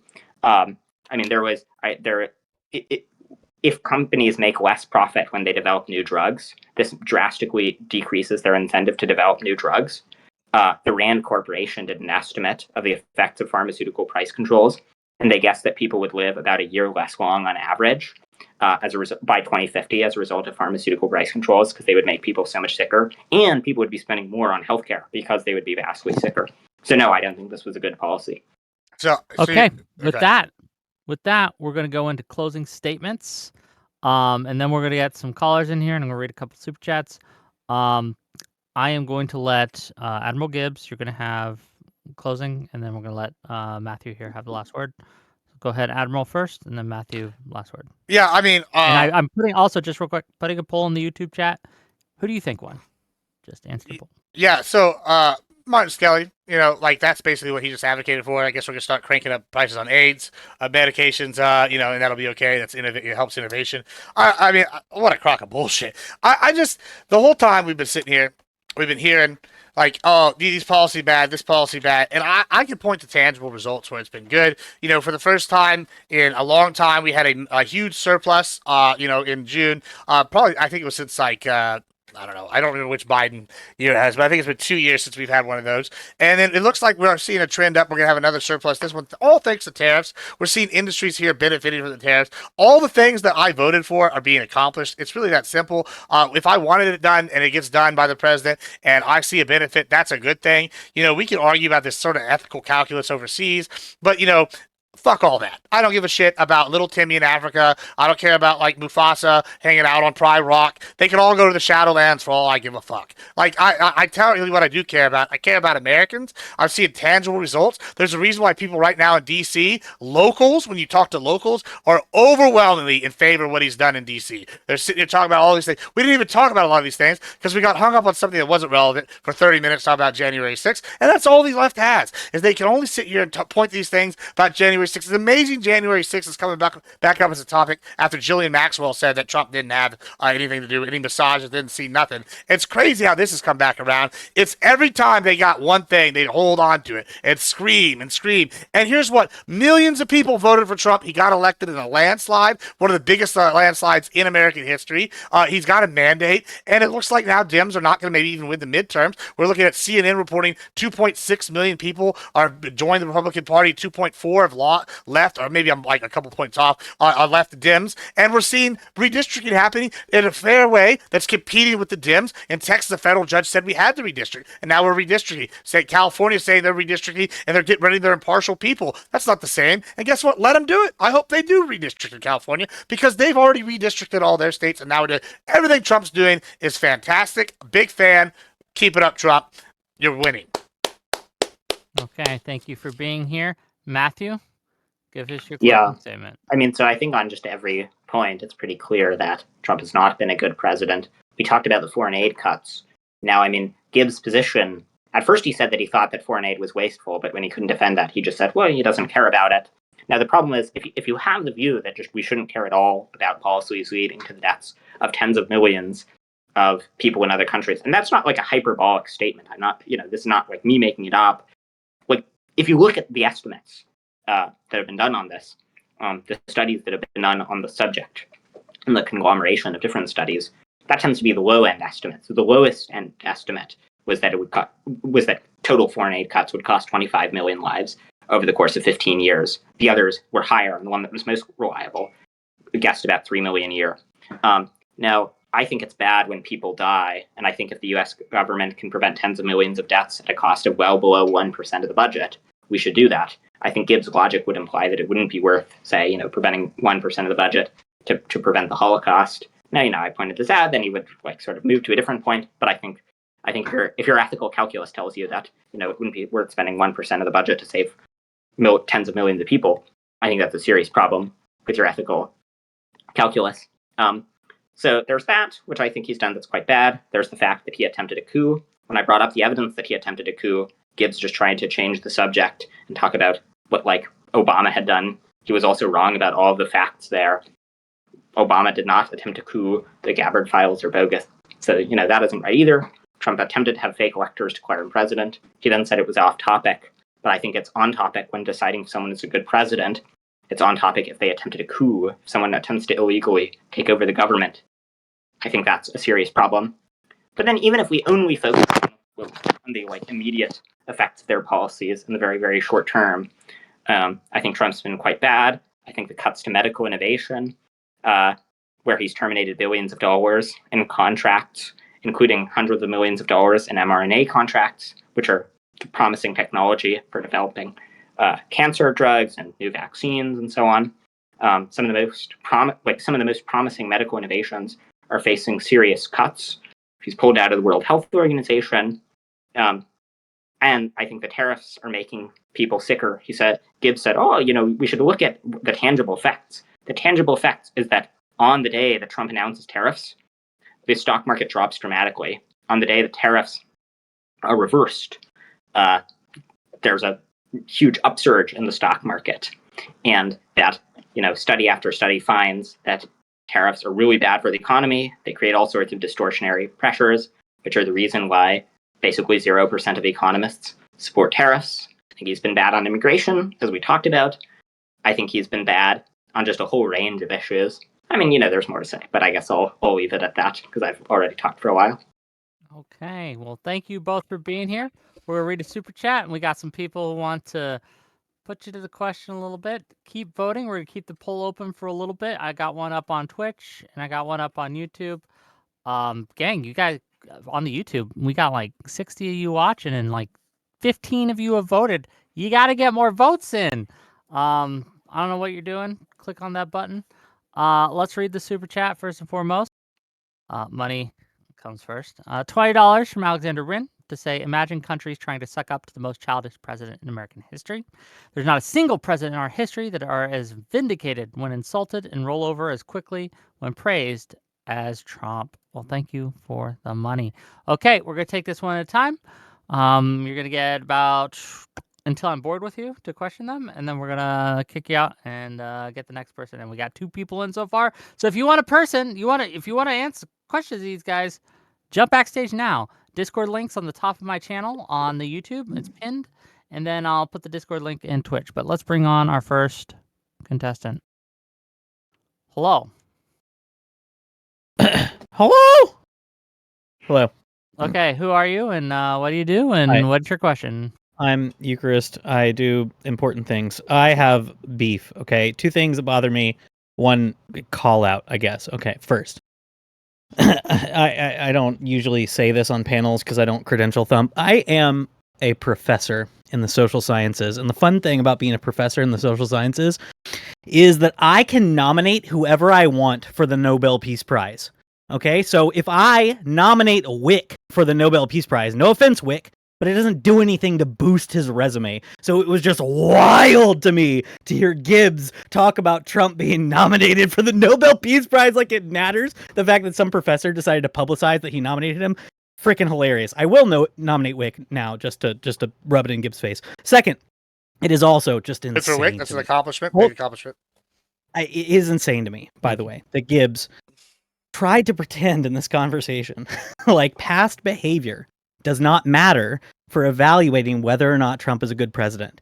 First, because he would not accept that for any other president, right? If Biden were in office right now, and I was like, well, hey, I like the infrastructure thing Biden did, he'd be like, well, what about Burisma? What about Burisma? Okay, so past behavior matters for presidents and how we evaluate their current activity, so that's ridiculous. Second, obviously, all of us agree, past conduct is relevant. My actual call out is that, Gibbs, your inability or unwillingness to answer specific questions about January 6th is either, at minimum, a demonstration of like slimy debate tactics, or at maximum, just abject cowardice. If you want to defend Daddy Trump with a handicap in your favor that cuts off your opponent's ability to criticize one of the most relevant parts of his past administration, you can do that, and it just makes you look silly. So I'll debate you on that anytime, but it's insane to me that you want to introduce that handicap and act like bluster and peacock like you won the debate. It's insane to me. So, Well, Eucharist, do you have a question? well, no, my question is why are you an abject coward, Admiral Gibbs, and refuse to answer questions, will direct answer or indirect, about January 6th? I will That's my answer that. question. Well, one, because once again, the topic. What was the debate prompt, Wick? Could you tell us the debate prompt? Is No, Trump a shh. good president? Oh, it's relevant. Hold on. That's what the prompt is. That is the Okay, debate prompt. and what do you're a professor, right? Yeah, And you speak English? a little bit. Yeah. Okay. And so, what tense is that in? Yeah, present. So Present do you tense. think So we're talking. Hold on. I just let you give your spiel. I'm sorry. Hold on. Wait. When you We're talking about ask slimy people debate about tactics. Here we if go. when you asked people if Biden was a good president or not during his presidency, did you only refer to literally today or within the last 12 hours, or did you care about the things they had done in the past? Right? Is that not relevant to evaluating an Well, you can ask administration? Wick. You can ask Wick this. You can ask Wick this. I've been on his panel many times. I don't think I've ever brought up Burisma. That's not something I've ever brought up. I think the only time I've ever talked about something Biden did in the past was the crime bill, and that was just showing how he's changed his views. I didn't even bash that. I did focus on what was happening currently with Biden on those things every single time. I pretty much, that's the only time I did that. I didn't really dive into anything. Now, if you want to talk about in his past, I would talk about within the 4 4 years he was president, I did talk about things that happened in that time span, and that's the past 90 I did talk about. So, no, I didn't do a slimy debate tactic. What is slimy is we can't even have a conversation about present tense issues, whether or not he's a good president currently, unless y'all want to sit here and relitigate something that's been litigated by the American public when he got voted into office. Half the country, more than half, thought that you were wrong, and they voted Trump in. I'm sorry, get good, scrub. I mean, I Okay. think Go ahead. Well, before you do, just the Twitch poll ended, and the Twitch poll has Matthew 60% Over win. 40. Okay. I got my dub. And okay, if you 40%.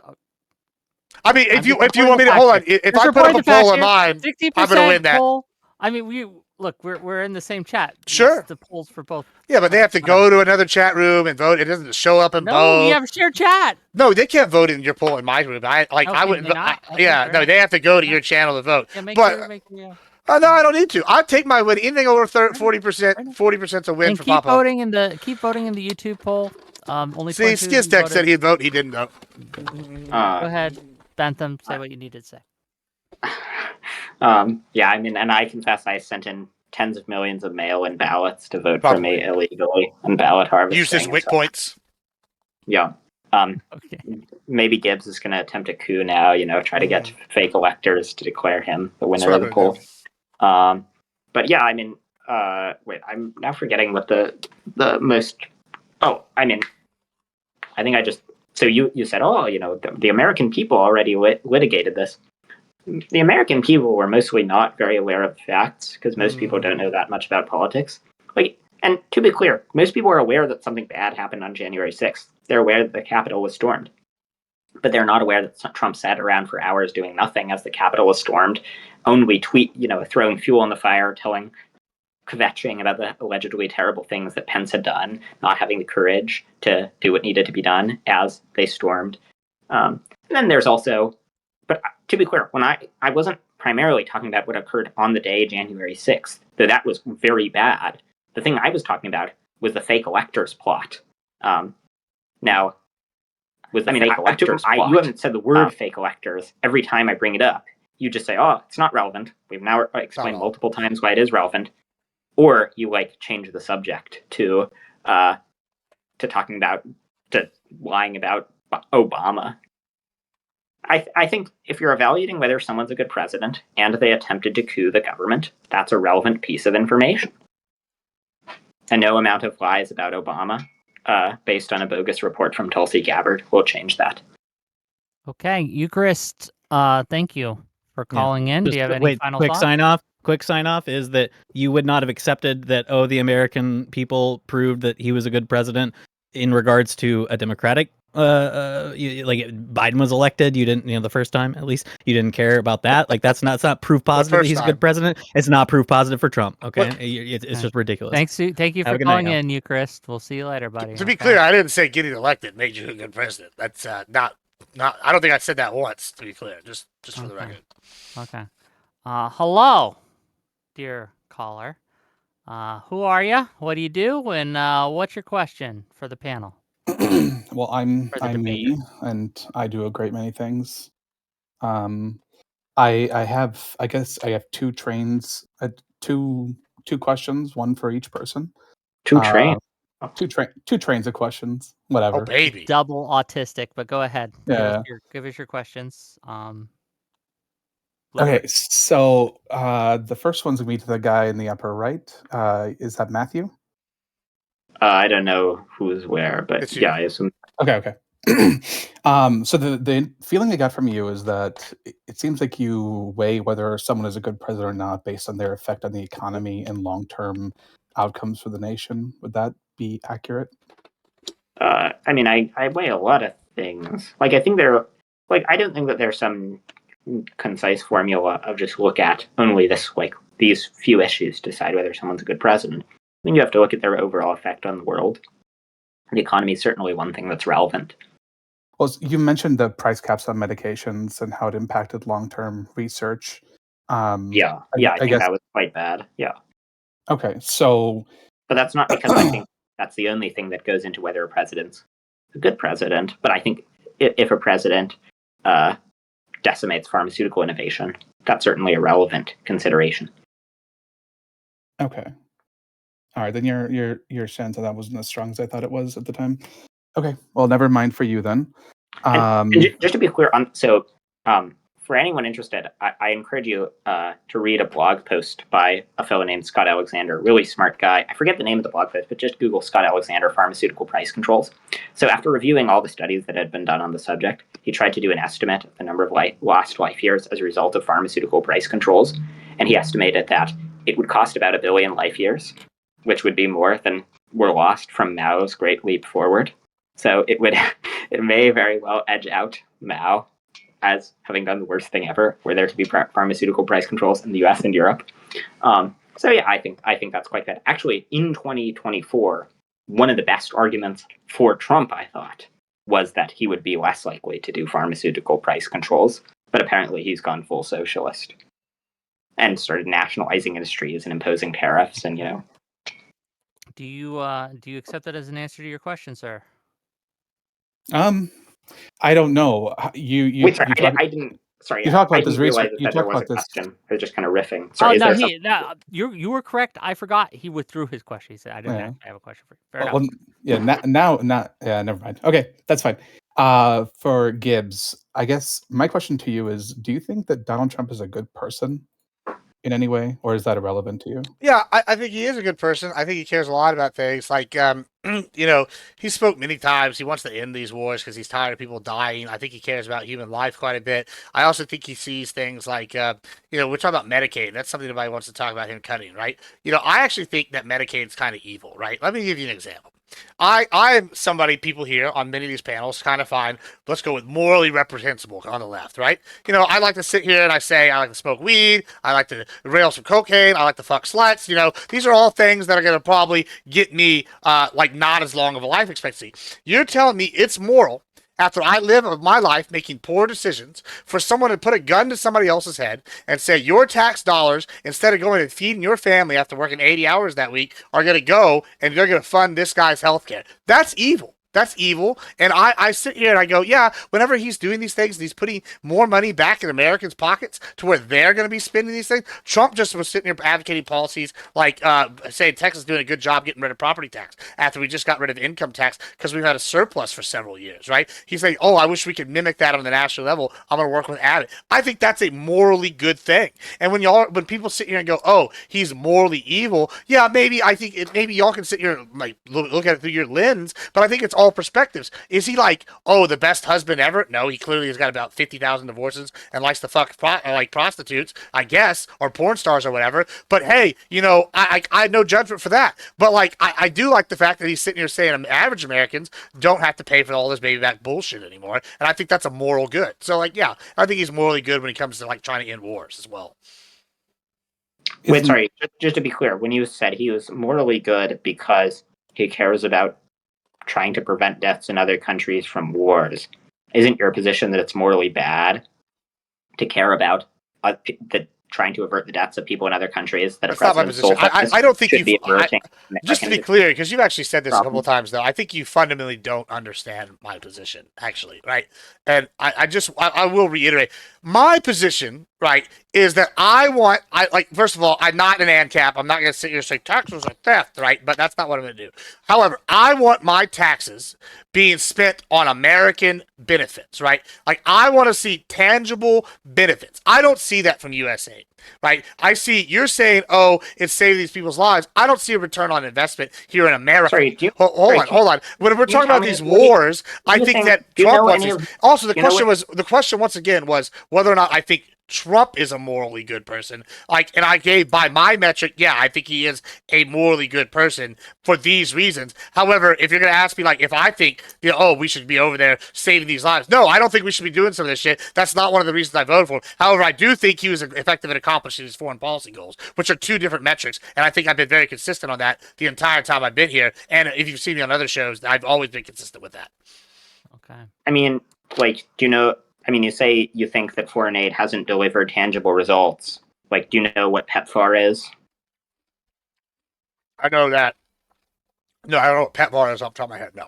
Okay, so that's a foreign aid program that saved at the low end about 19 million-ish lives since its implementation under Bush. How It expensive provides was it? anti-HIV medication. Most of its recipients are women and children. I mean, there have been anti-malaria programs that have provided treatment for malaria.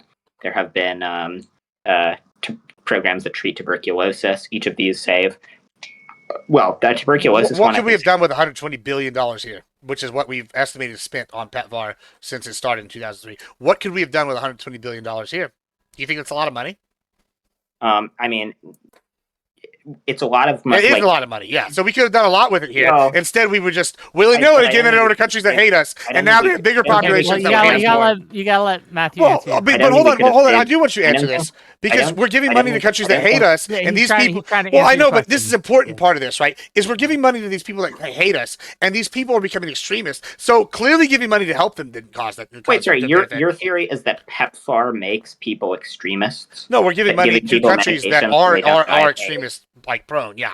I mean, do you know what countries PEPFAR It looks do you know where? it looks like all over where- Africa.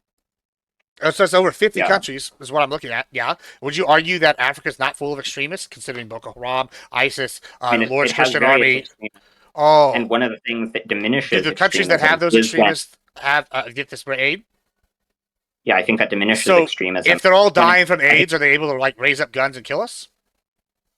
Uh, well, it's true that if No, every they're single not. person, I mean, it's true that if every single person died of AIDS, then they would not be able to carry out terrorist attacks against the United States.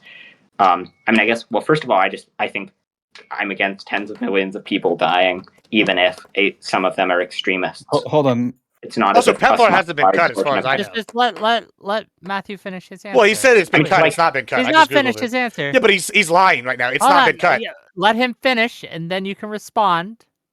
Go ahead, Matthew. So you say USAID hasn't been cut. Sorry, you PEPFAR. say PEPFAR hasn't been cut. Well, so most PEPFAR funding has been terminated. A lot of PEPFAR was implemented through USAID. USAID was gutted. There have still been Rubio signed the waiver for it, but it's still been made largely non-operational. And is that done at the president's purview? First of all, Congress did not approve the $400 million recessive cut. That's what I'm in the chat saying. I just Googled it. Quick Google search confirms that. And secondly, when you're sitting here saying USAID was cut, yeah, absolutely, USAID was cut. It was full. It was full of corruption things. Just here in San Antonio, we have an example of USAID being used in a corruption. There was a holding overflow facility where they were supposed to treat migrants for diseases that looks like over 15 billion was fleeced out of and was never used for that purpose. It was used once as an overflow facility, but never for its intended purpose. And he kept doctors on payroll on call to the tune of $250K a year. This is fraud. Like, I mean, so when you're sitting here saying, oh, all these things, now that's not PEPFAR, that's USAID. Wait, sorry. It's separate So, from PEPFAR, I mean, but when- PEPFAR specifically was not cut, and maybe they got funding from USAID, but USAID was cut, which is a different separate thing. I can send you a chart of what portion of PEPFAR of different USAID funding remains. So for HIV and AIDS, only about 31% remains. For malaria, 32% remains. For crisis relief, 63% remains. For tuberculosis, 28% remains. In total, about 83% of programs were canceled. They terminated nearly all of the USAID employees. Now, regarding the claim about it being fraud, I mean, whenever you look into these specific claims of fraud, they never hold up. I have to know more about the one that that you're talking about, but I've investigated a lot of these claims. And I don't I don't super trust you to judiciously report the facts concerning concerning different programs. I mean, there are certainly, in any big program where you're spending billions of dollars, there won't be no waste. But the idea that it's mostly waste is very absurd. I mean, like, you can just look at a chart of what foreign aid money is being used for, and very little of it. I know. Well, I noticed you didn't engage in my hypothetical, though. I want to make sure our caller here has gotten his questions answered. Did you get your question answered, sir? No, I was gonna kind of give a follow up on that, but if I can ask, so PEPFAR is estimated to have saved like 26 million lives since 2003.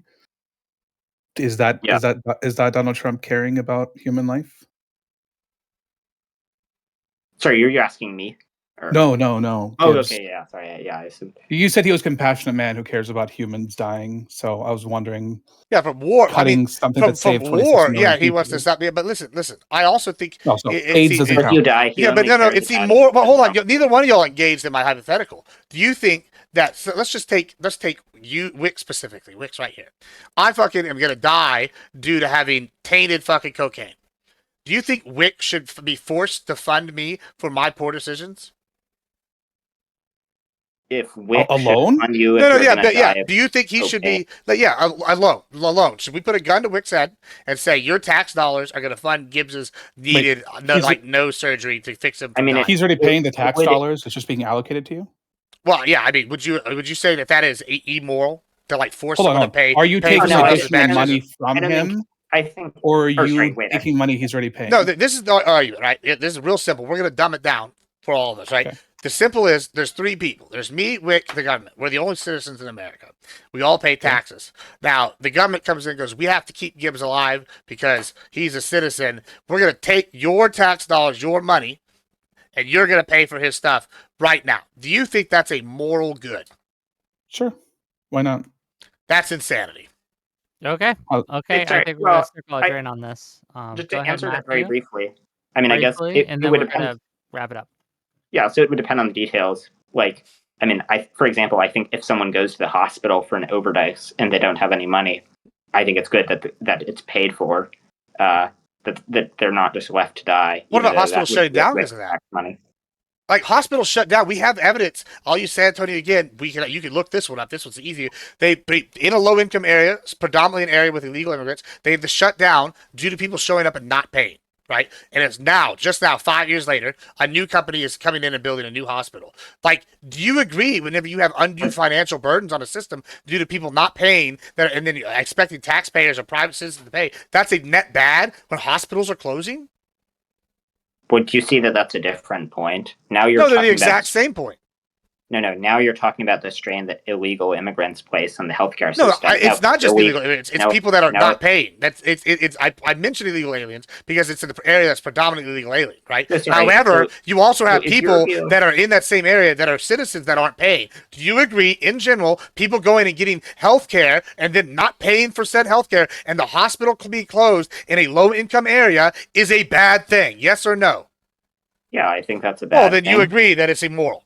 It's that simple. Like by your No, own but metric. I think often there are multiple bad things on both sides, and policy has to prioritize. So I think it would be bad if the government didn't pay for people who go into the hospital desperately needing medical care just because the people couldn't pay. I mean, would you be in favor of that? Like if a person couldn't pay, that the government, like they overdose and they can't pay, that the government just leaves them to die? Possibly. Yeah, maybe. I mean, that seems a little psychopathic. Why? Why should I pay for somebody else that chose to overdose? So I think if we can prevent really bad things from happening at comparatively minor cost, we should do so. Well, so wait. Whose fault is it that they're overdosing? Well, I mean, It's their fault, right?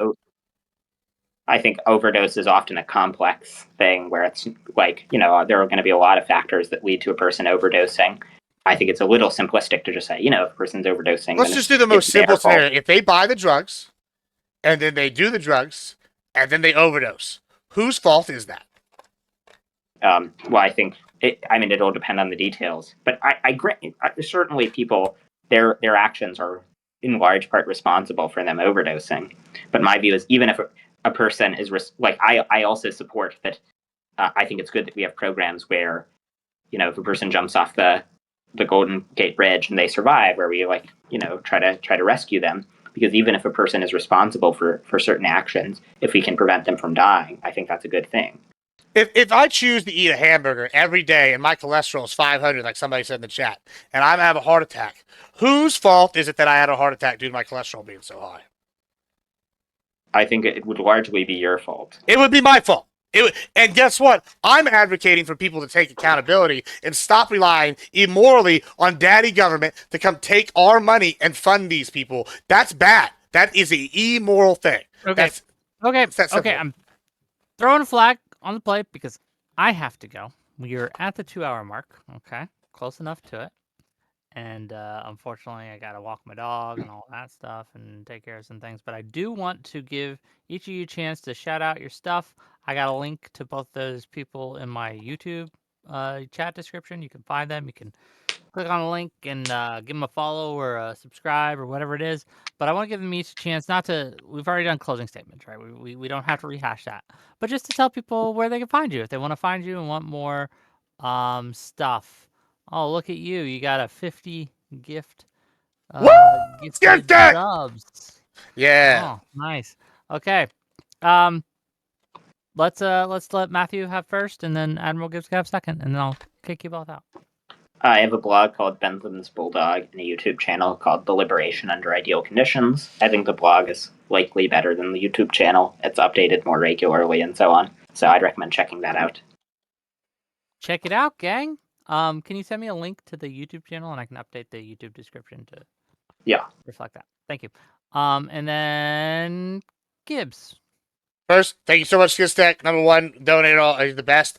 Secondly, by the way, Skiztech actually has a trophy being named after him for once we can finish our contender series of the debate championship series. We're gonna get that done. It's gonna establish our first regular season champion. We've already established the Grand Prix. We need one more person with 3 wins since Pentumble had to drop out.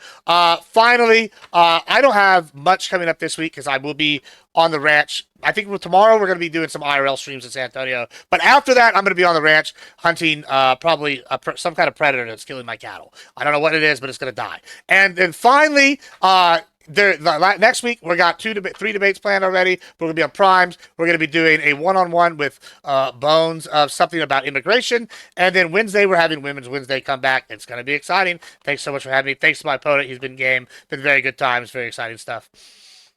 Okay, gang. If you liked what you see, hit that like button, hit that subscribe button, all that stuff. Send me super chat, send me your money, send me your gift subs, send me your bits. All these things help out. What do we got coming up? Tomorrow, we're going to have Nomfon on the channel, and he's going to be talking to the ladies, to the e-girls, okay? And they're going to help him. Nomfon's never had a girlfriend, okay? And they're going to give him some tips. You know, it's going to be a fun time. Tune in tomorrow, 6 p.m. Eastern, okay? Help our shrimp boy find some love. Hopefully he can. Wednesday, we're going to be having Not So Erudite, and we're going to have Sid on to talk about leftism versus progressivism and have a conversation there. And then on Thursday, we're going to have Destiny on to do a new format called the Gauntlet. As you may know, it's a very controversial choice to have him on at this point in time. But again, I don't do guilt by association. And it is what it is. I had booked this way before anything happened, so whatever. So you can check it out, and you can come in, and it's a new format where people have 20 to 30 minutes to debate him on various topics, and then we'll send them on their way. And he'll do 4 in a row, and we got the 4 lined up. It should be fun. We got Marte, we got Deej Nuts, okay? We got Fatty, and then we got Mr. Wise Guys to take him on. Okay, with that said, I love you all. I'll talk to you later. We're going to raid out. Are you still streaming after this, Admiral Gibbs? I'll probably stream for the next like 10 minutes while this fight chain's going. Then we'll raid Prime. 5 minutes. I'll read somewhere else. Yeah, raid Prime. Yeah. Have we had a final results in the voting? I think yeah, on the YouTube side. Matthew, with 30 votes in, wins 60%, and Admiral Gibbs 40%. So it pretty much matched the ratio here on the channel. But anyway, tell Prime guys this is a hate raid. We love them. Bye, everyone. All right, thanks for having me, and thanks for doing Thank you, this. And thanks. Thank you, Matt. You'll be good. You'll be good. Appreciate Thank you. All right, guys. We will raid for like 5. We'll sit here 5 minutes or so until this is over, and then we'll raid Prime. Thank you so much, Skiztech. I appreciate it. You are thebomb.com. Speaking of, tomorrow we got Melhisi in the other room. Melhisi's going to be on Wix. Now, it wasn't that DCS match. There was no judges, other judges. I dominated, as always, etc., so on and so forth. I never agreed no DCS match. I wish it was a DCS match. I would have fucking got some judges. We could have done it. But yeah, this was fun. He was a nice guy. And we were able to have like a productive combo. taking on 10 liberals. Yeah, I mean, I like, hey, I hit like 40% in Wick's chat. That's on both of them. And his chat is not a fan of Gibbs. In fact, every time I'm on his stream, if you go to his Discord, they continuously advocate not to have me on. They like say, "Oh, if we have Gibbs on, we're not watching," etc., etc. Wick says, "Fuck you, I'm gonna have him anyway." So big props to Wick for that. But yeah, I definitely am like, hey, things going good over here. Uh, like as far as that, we got 40% vote. Pretty pleased with it. Hype chest. Let's see what we got. Hey, I appreciate the vote for him for me on YouTube. Woo, choo choo. Yeah, Wick is good. I like Wick. Yeah, Wick is somebody I like to collab with regularly. He's a good egg. Um, he's a lefty, and like I gave him a little hard time because we all do the same thing. Like obviously, if our side's not winning, that we want them to win, you give them a little bit of a help or try to end the other guy from monologuing. I mean that's fine. I mean I think he's a good mod. He's good. Some people have complaints. I don't. I like Wick. But yeah, thank you so much. Cause we're gonna raid. I was gonna raid Prime. When he says that babies are valid targets. Yeah, I'm okay. I'm hearing like 6 people talking. I'm not a Hassan fan. We'll actually raid Lactoid since he's on Primes right now.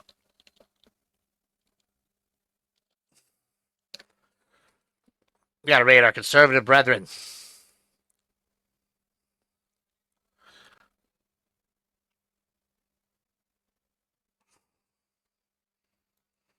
Only 10 of y'all are going. Hey, make sure y'all are fucking raiding, boys. We need